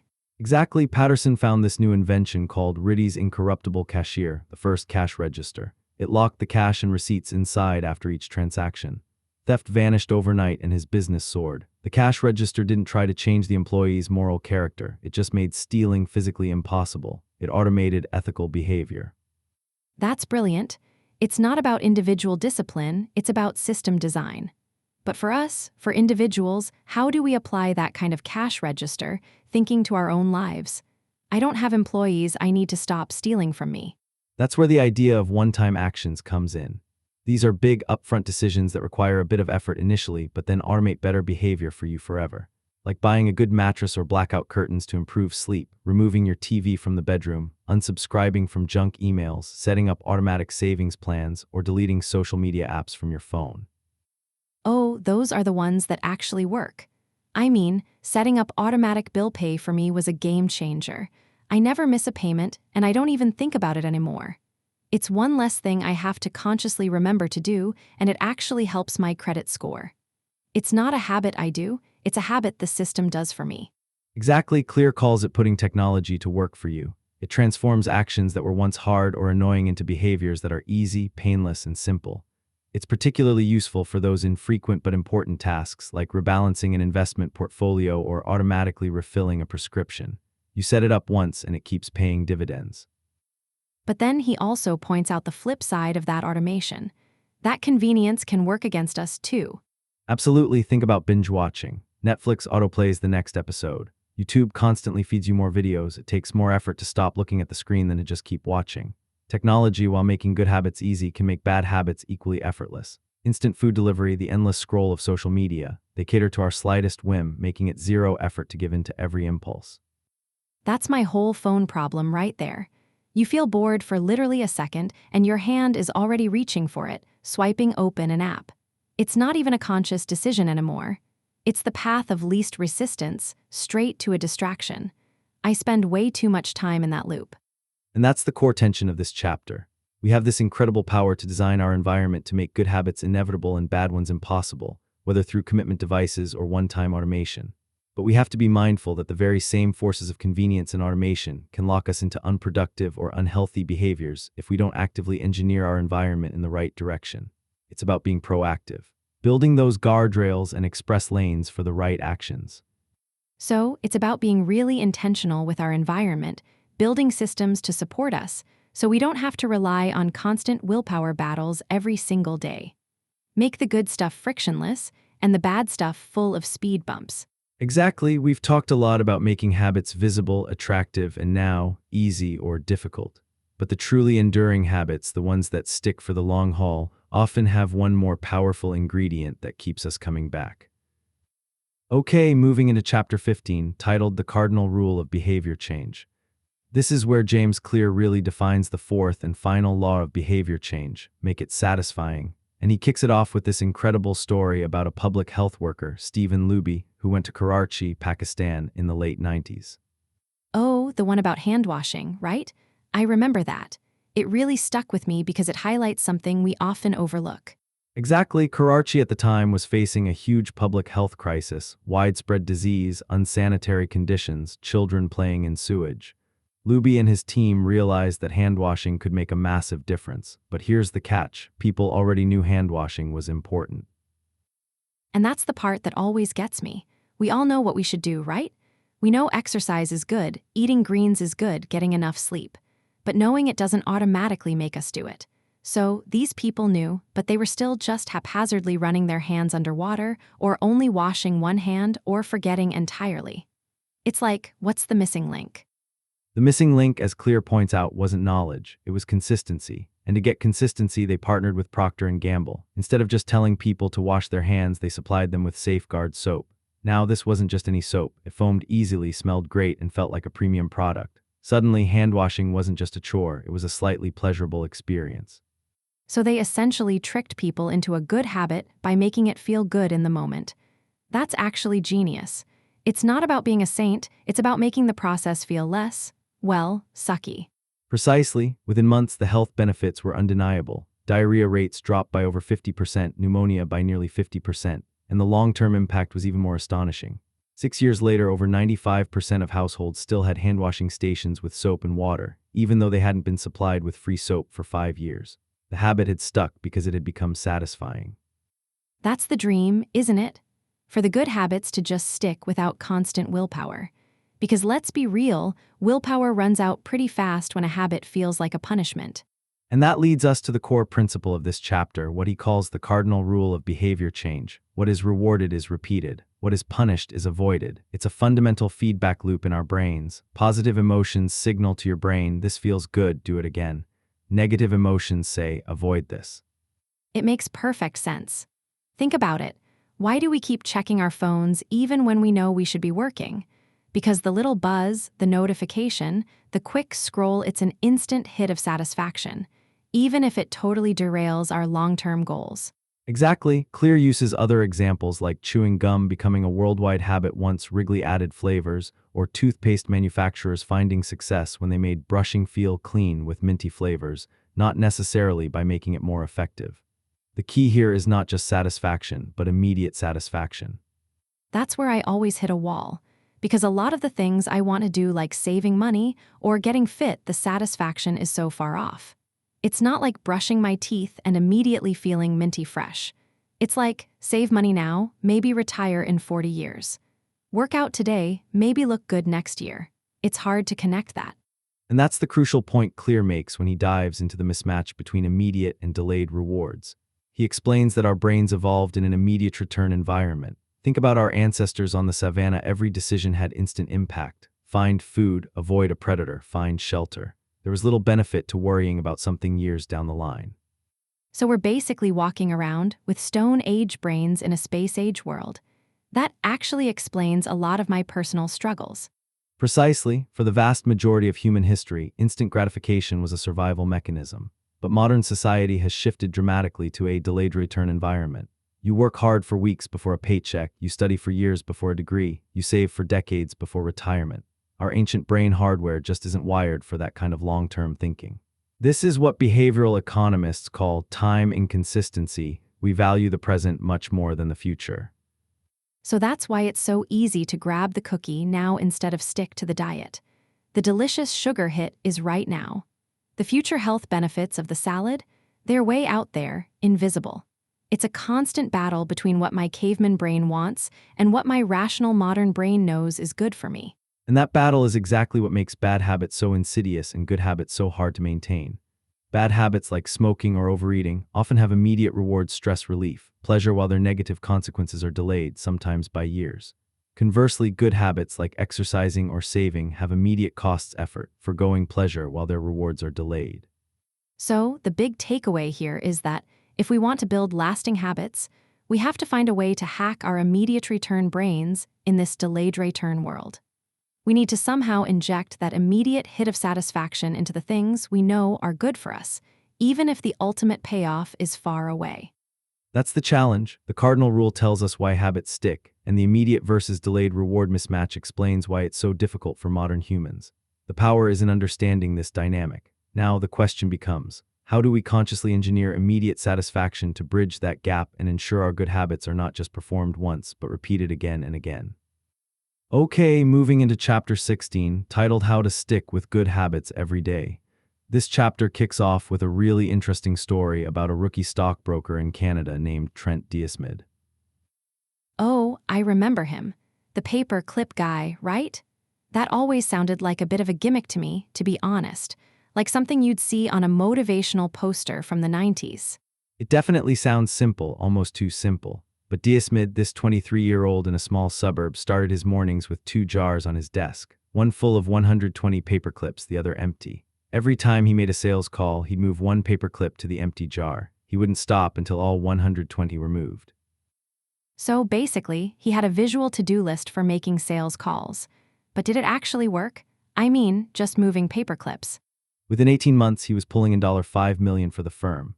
By 24, he was earning the equivalent of $125,000 today. The book calls it the paperclip strategy, and it's a prime example of what James Clear defines as habit tracking. He mentions other people using hairpins for writing pages or marbles for push-up sets. The core idea is that making progress is inherently satisfying. And visual cues provide immediate evidence of that progress. It taps right into the 4th law of behavior change, make it satisfying. So it's not just about knowing what you need to do, but seeing that you're doing it. I can see the appeal for a specific, high-volume task like sales calls. But for something like, say, meditating daily or eating healthier, does don't break the chain apply there too? Because that's what a lot of people try. They get a good run, then miss one day, and poof, the whole thing collapses. Absolutely. Clear uses Benjamin Franklin, who tracked 13 virtues daily, and even Jerry Seinfeld, who reportedly uses a calendar to mark off every day he writes jokes. His goal isn't to write brilliant jokes every day, but simply to never break the chain of writing. It's about showing up. Habit tracking is powerful because it leverages 3 of the laws of behavior change simultaneously. It makes a behavior obvious, attractive, and satisfying. Okay, I'm listening. Because honestly, I've tried tracking habits. I'll get a beautiful new planner, I'll log everything for a week, maybe 2, and then it just stops. It feels like tracking becomes another habit I have to force myself to do, on top of the habit I'm actually trying to build. That's a very common experience, and Clear acknowledges it. He says many people resist tracking because it feels like a burden. It essentially means building 2 habits, the one you want and the one of tracking it. But here's how he breaks down those 3 benefits. First, tracking makes the habit obvious. When you see that streak of X's on your calendar, it's a clear visual cue to act again. It also keeps you honest. We often have a distorted view of our own behavior, thinking we're doing better than we are. A food log or a workout tracker shows you the undeniable truth of what you've actually been doing. Okay, the honesty part hits home. I definitely overestimate how many healthy meals I eat and underestimate how many snacks mysteriously disappear. Exactly, the second benefit is that tracking makes it attractive. Seeing progress is the most effective form of motivation. When you see that chain growing, that visual proof of your hard work, it sparks an addictive-like desire to continue. Even on a bad day, that visible streak reminds you how far you've come and motivates you to not break it. So it's not just about the carrot, but also a little bit of the stick, right? Like, I don't want to mess up this perfect row of checks. That feels like a powerful motivator. It is, and the third and most crucial benefit is that tracking makes it satisfying. Crossing an item off a list, putting that X on the calendar, it feels good. This immediate gratification reinforces the behavior. Plus, it shifts your focus. You're not just fixated on the result like getting 6-pack abs, you're focused on the process of becoming the type of person who doesn't miss workouts. Each check mark is a vote for that new identity. All right, you've convinced me on the why. But back to my earlier point, the struggle of actually doing the tracking. If it's so great, why do so many of us fall off the tracking wagon? Clear directly addresses this. He suggests 3 ways to make tracking easier. First, automate it whenever possible. Your Fitbit tracks your steps, your credit card statement tracks your spending habits. He encourages reviewing this data weekly or monthly instead of daily manual input. Second, limit manual tracking to your most important habits. Don't try to track everything. Better to consistently track 1 habit than sporadically track 10. That's smart. It's the overwhelm that gets me, trying to log every single thing. And third, he suggests recording each measurement immediately after the habit occurs. This is where habit stacking comes back in. The formula is simple. After current habit, I will track my habit. So after you hang up from a sales call, you move a paperclip. After you put your plate in the dishwasher, you write down what you ate. It links the tracking to an existing, ingrained behavior. That makes so much more sense. It doesn't become this separate, monumental task. It's just an extension of what you already did. But what about when life inevitably throws a wrench in the works? Because no matter how good your system, you're going to miss a day. And that's the final and perhaps most vital piece of this chapter. Clear knows perfection is impossible. You'll get sick, you'll travel, family emergencies will happen. His rule is simple and immensely forgiving: never miss twice. If you miss one day, you get back on track as quickly as possible. You might miss a workout, but you won't miss 2 in a row. You might eat an entire pizza, but you'll follow it with a healthy meal. That's actually huge. Because the moment I miss once, I usually just think, well, that's it then, I've failed. The streak is broken, might as well give up. That never miss twice rule takes all the pressure off that one mistake. It makes it human. It empowers you to recover rather than letting a single lapse derail everything. It teaches you that consistency isn't about perfection, but about quickly returning to the path when you inevitably stray. The goal isn't to be flawless, but to be resilient. So ultimately, Chapter 16 gives us the tools for consistent action through visual tracking, making our habits obvious, attractive, and satisfying. But more importantly, it offers a crucial strategy for the real world, reminding us that success isn't about avoiding mistakes, but having a solid plan for getting back on track. Understanding this concept of never miss twice is key, because what happens when a habit really breaks down? Or when a lapse leads to something more serious? How do we build systems that are truly fault-tolerant? That's what we need to figure out. Okay, let's dive into Chapter 17, titled, How an Accountability Partner Can Change Everything.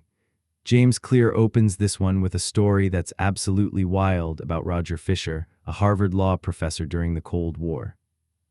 Oh, I remember this. The nuclear button one, right? That one still makes me shiver a little. Exactly, Fisher was thinking about how presidents could launch nuclear weapons, killing millions, but never actually see the direct consequence. So his twisted genius idea was to implant the launch codes in a capsule, right next to the heart of a volunteer. If the president ever wanted to fire, he'd have to personally, with his own hands, use a butcher knife to kill this one human being first. I mean, that's incredibly dark, but also, I get it. The Pentagon apparently said it would distort the president's judgment, and he might never push the button. That's the whole point, isn't it? Bringing the cost of the action right into the moment. Precisely, it's an extreme, terrifying inversion of the fourth law of behavior change. We've talked about making good habits immediately satisfying. This is about making bad habits or choices with terrible consequences immediately unsatisfying, or, more accurately, immediately painful. And that's where I start to struggle. Like, in theory, sure, if you make something painful, you won't do it. But real life isn't about nuclear launch codes. How do you make eating that extra cookie or procrastinating on your work immediately painful enough to stop? Usually, those bad habits feel pretty good in the moment. That's why we do them.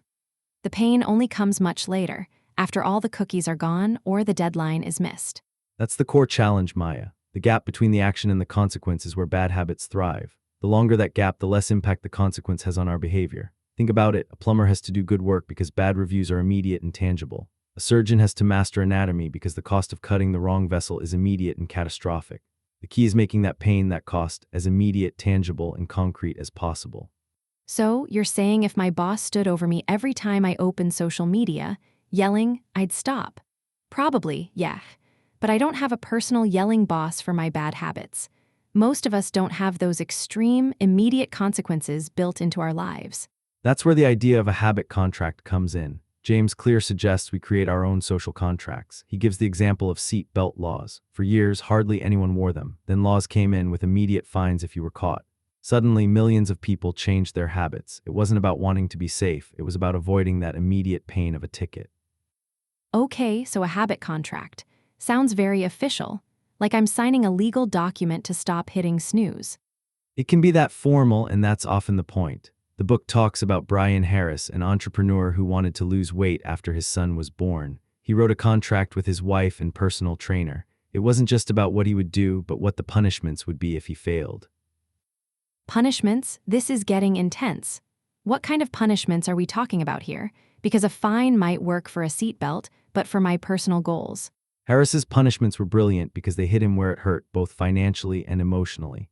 If he missed logging his food, he had to give his trainer $200. If he didn't weigh himself, his wife got $500 to spend however she wanted. And this one is my favorite. If he forgot to run sprints, he had to wear an Alabama hat for the rest of the quarter. He was a huge Auburn fan.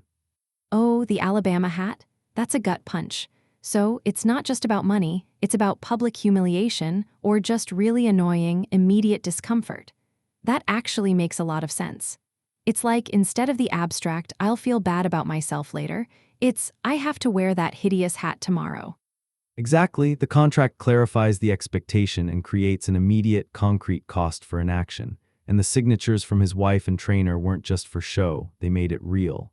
It added that layer of social accountability. You're not just letting yourself down, you're letting them down. And that social aspect is huge. We care so much about what other people think.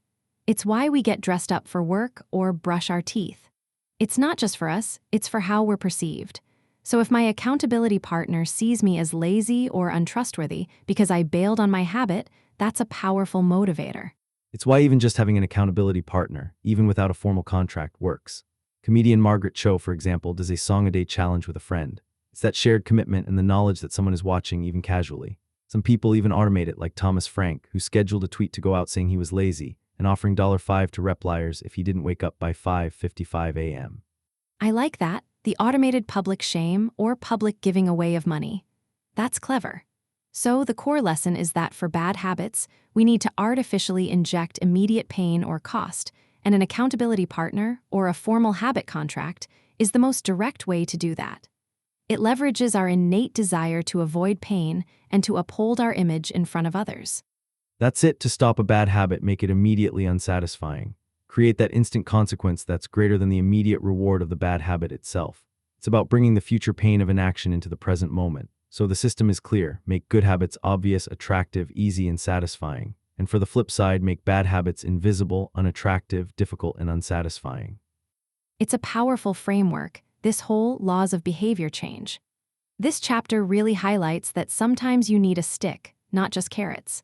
But then, once you've stopped the bad habits and started the good ones, how do you keep that going, year after year, when the initial motivation or external pressure fades?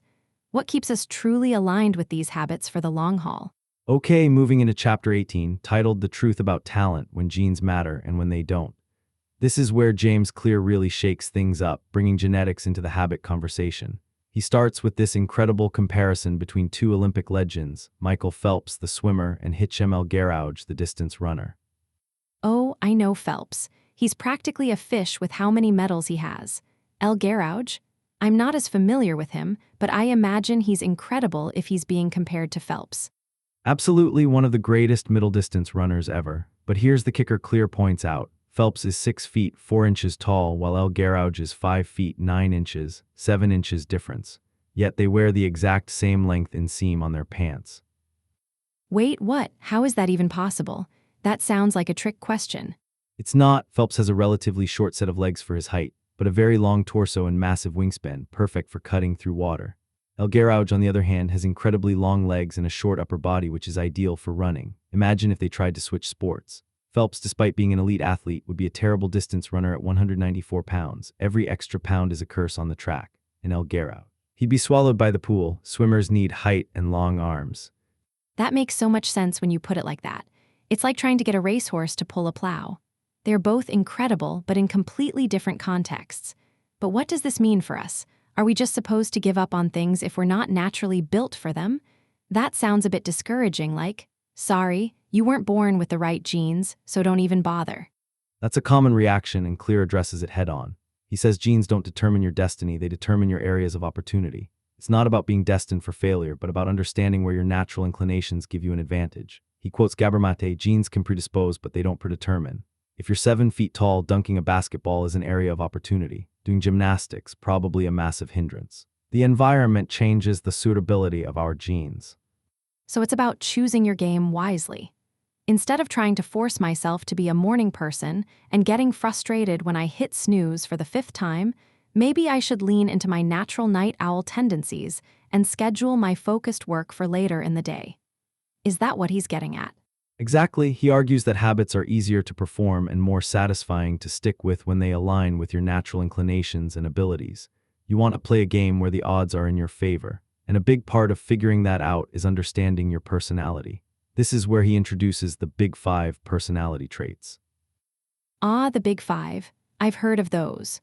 Openness, conscientiousness, extroversion, agreeableness, and neuroticism, right? But how do genes play into that, and how does it relate to habits? Well, he states that genes influence pretty much every behavior. Robert Plowman, a behavioral geneticist, even says they can't find a single trait that isn't influenced by our genes. Your unique cluster of genetic traits predisposes you to a particular personality, which in turn nudges you towards certain behaviors. For example, extroversion can be tracked from birth. Babies who turn towards a loud noise are more likely to become extroverts. Those who turn away, introverts. So, if I'm naturally high in neuroticism, meaning I tend to be more anxious or sensitive, it's not just in my head.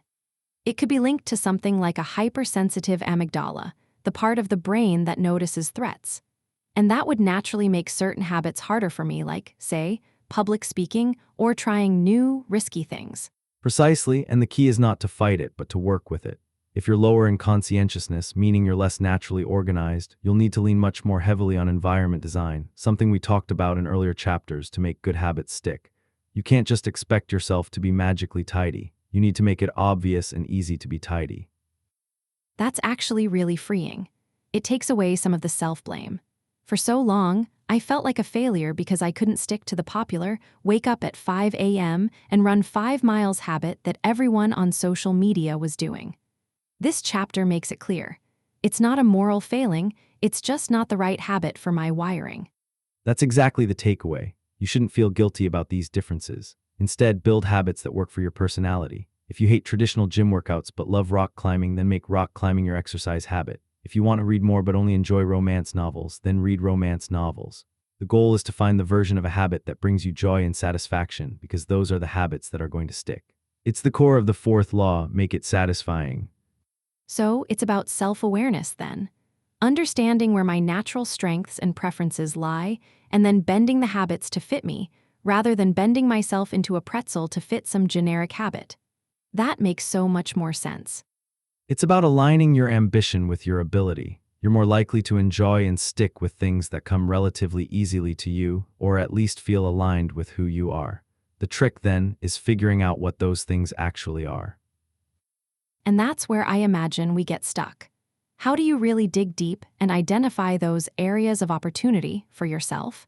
It's easy to say, play to your strengths, but finding them and building the right habits around them feels like the next big hurdle. So we've talked a lot about setting up habits, making them easy, making them attractive. But then comes chapter 19, titled The Goldilocks Rule, How to Stay Motivated in Life and Work. This is where James Clear really digs into the why behind sticking with something for the long haul, and he opens with this incredible story about Steve Martin. Oh, the comedian. I love Steve Martin. What does he have to do with habits? Everything, apparently. The book traces his journey from a 10-year-old kid selling guidebooks at Disneyland, then doing magic, then finally finding his passion for comedy. He started performing in tiny clubs, sometimes to literally empty rooms. His first routines were a minute or two. By high school, he had a 5-minute act. By 19, 20 minutes, even having to read poems just to fill the time. It took him nearly 15 years of constant practice, refining, and experimenting before he became the wild success we know. His own words were, 10 years spent learning, 4 years spent refining, and 4 years as a wild success. 15 years? That's insane. Most of us would have given up after the first empty room, let alone a decade of those. What made him stick with it when so many others quit?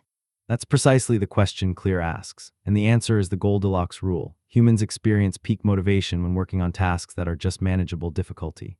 Not too hard, not too easy, but right on the edge of our current abilities. Think about it like playing tennis. If you play against a 4-year-old, you get bored because it's too easy. If you play against Roger Federer, you get demoralized because it's too hard. But if you play against someone who's your equal, where you win some points and lose some, where you have a good chance if you really try, that's the sweet spot. Your focus narrows, distractions fade, and you're fully immersed. Okay, I get the concept. The just right amount of challenge. But in real life, how often do you actually find that? My experience is either I'm bored out of my mind because something is too simple, or I'm utterly overwhelmed and just want to throw in the towel because it feels impossible. It's either porridge that's too hot or too cold. That's where the nuance comes in. For Steve Martin, he wasn't trying to headline Madison Square Garden his first night. He'd expand his routine by a minute or two each year. He'd add new material but keep a few jokes that were guaranteed to land. He had just enough small victories to keep him motivated and just enough mistakes or challenges to keep him pushing and learning. It wasn't about massive leaps, but tiny, consistent pushes at that just manageable level. So it's about making sure your habit isn't always easy once it's established. Because earlier we talked about making habits incredibly easy to start, like the 2-minute rule. This feels a bit contradictory. It's not contradictory, it's sequential.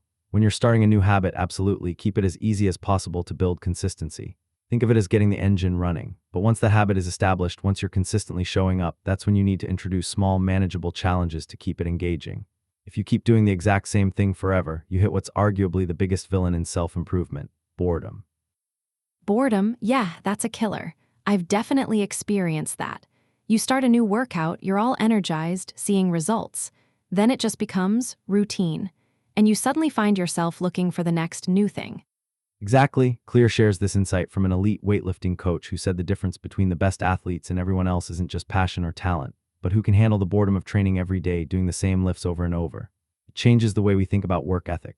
We assume successful people have this endless reservoir of motivation, but the truth is they feel the lack of motivation too. They just show up despite it.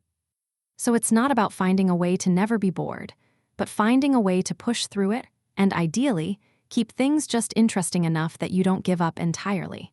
Precisely, and that's where the Goldilocks rule helps. If you're consistently pushing yourself just a little bit beyond your current ability, what psychologists call the flow state, where a task is about 4% beyond your ability, you stay engaged. You're not bored and you're not overwhelmed. You're fully immersed. Our brains crave that sweet spot of challenge. And that's also why we see variable rewards in many highly addictive things. Think slot machines, video games, even junk food. They provide continuous, unpredictable novelty, keeping us hooked because we get just enough wins to stay interested, but enough losses to keep us wanting more. That makes so much sense with how I jump between new diet plans or workout routines. As soon as the initial excitement wears off, or I hit a plateau, I'm already looking for the next shiny new system. It's like I'm seeking that variable reward in a different form. That's the human desire for novelty at play. Clear even quotes Machiavelli, saying men desire novelty to such an extent that those who are doing well wish for change as much as those who are doing badly. The Goldilocks rule aims to build that novelty into your process, allowing you to sustain motivation without constantly abandoning what's already working. It means deliberately making your habits just a tiny bit harder or more complex over time, rather than letting them become so predictable they lose their grip. So the goal is to consistently calibrate that challenge, like a dimmer switch, to keep yourself on the edge of learning and growth, preventing both the dullness of repetition and the paralysis of impossibility. It's an active process, not a set-it-and-forget-it thing. Exactly, it's about maintaining that delicate balance between mastery and challenge, ensuring there are just enough victories to satisfy you and just enough obstacles to push you. This isn't just about sticking with habits, it's about sustaining growth and engagement. We're always trying to find that sweet spot to keep showing up. But even with all these strategies for motivation and managing boredom, there's an even deeper layer that influences whether we succeed or not. It's about who we believe ourselves to be, and that's something we'll dive into next. Okay, moving into chapter 20, which James Clear titles The Downside of Creating Good Habits. Now, for all this time, we've been celebrating habits, right? Building them, stacking them, making them obvious, attractive, easy, and satisfying. But here, he drops this bomb: there's a downside.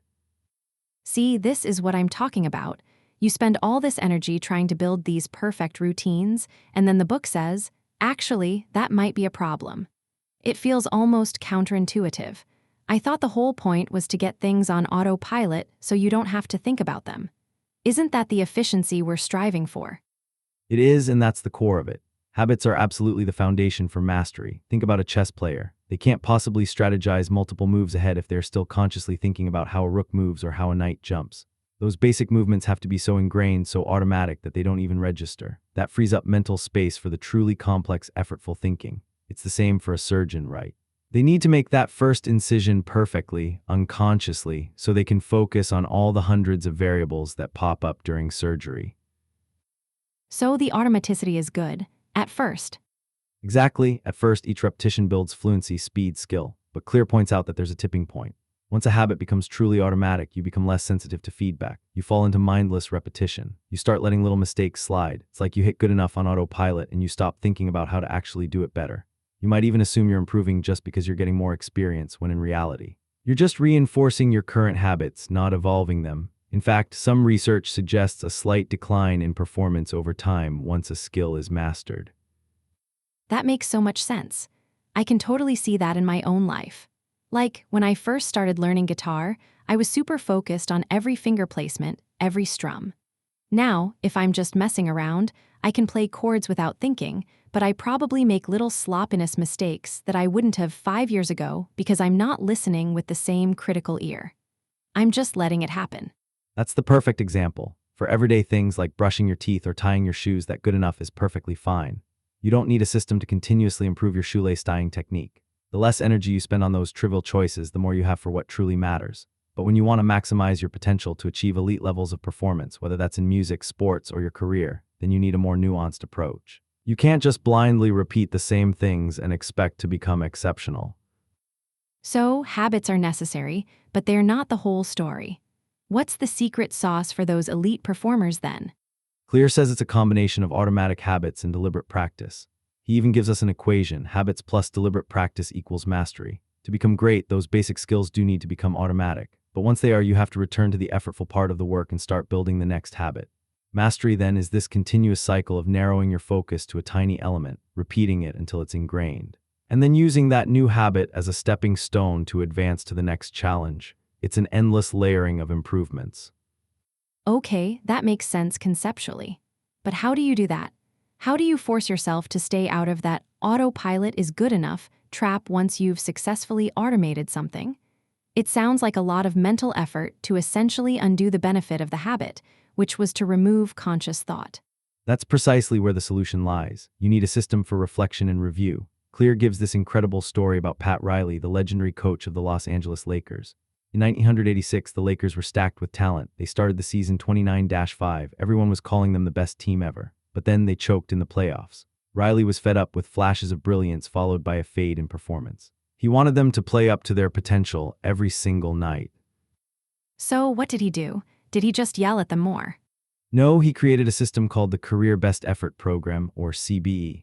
When a new player joined, they'd track their stats all the way back to high school to establish a baseline, what Riley called taking their number.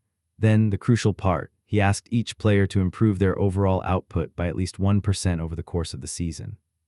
1%. That sounds so small, like the atomic habits principle again, but applied to performance improvement. Exactly, and it wasn't just about points or rebounds. Riley emphasized unsung hero deeds, things like diving for loose balls, drawing a foul, helping a teammate. They'd calculate a score for each player per game and then track the average. This CBE number was compared not only to their past performance but also to other players in the league. They even compared monthly performance to the same month the year prior. So everyone had a constant feedback loop. It's like having a dashboard for your own performance, not just the team's wins and losses. That's intense. But also really motivating, I imagine.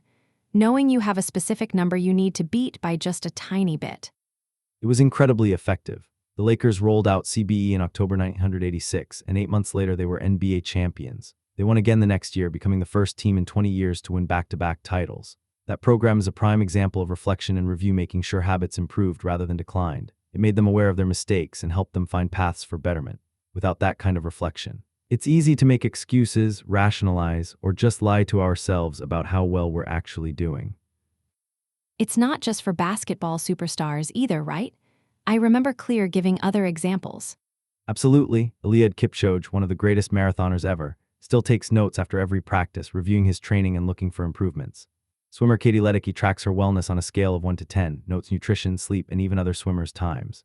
Chris Rock, the comedian, tests hundreds of jokes in small clubs, using a notepad to see what works and what needs adjusting, so only the killer lines make it into his big shows. Even executives and investors keep decision journals, recording their major choices, why they made them, and what they expect the outcome to be, then reviewing them later to see where they were right or wrong. So it's about making a deliberate habit of analyzing your habits. It's a meta habit. You build a habit, then you build a habit of checking that habit. That's a whole new level of accountability. It takes the mindless out of the repetition. Precisely, it's about being an active participant in your own development, not just letting things run on rails. Habits create the rails, but reflection and review are how you steer the train and decide where to add new tracks. The ultimate lesson here is that improvement isn't just about the initial learning and automation of a habit. It's a continuous conversation with your own performance. But a question that always comes up with this kind of detailed self-assessment is, how much of our potential is really within our control and how much is just how we're wired from the start? So that brings us to the end of Atomic Habits. When you step back and look at the whole picture, what clear reveals is that lasting change isn't about some grand, singular leap. It's the cumulative effect of those seemingly insignificant daily actions. It's the ultimate system for building progress, one tiny, almost unnoticeable step at a time. And it's such a profound realization, isn't it? That feeling that you don't have to be perfect or even drastically different to create the life you want. It's about trusting the process, embracing those small wins, and understanding that every tiny effort is genuinely moving you towards something remarkable. It shifts the burden from, I need to be amazing now, to, I just need to take one more small step. That trust in the process and understanding how these systems truly function is exactly why we do these deep dives. If you want to keep exploring these deep ideas with us day after day and build your own library of wisdom right here, make sure you're subscribed to our channel, Book Talk Podcast.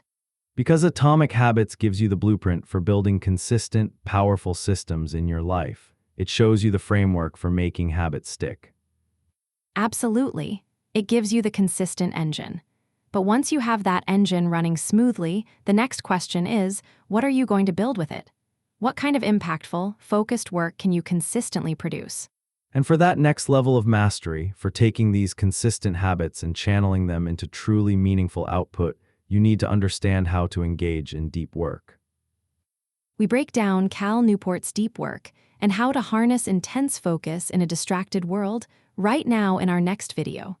It's on your screen. Click that and we'll continue this journey of transformation.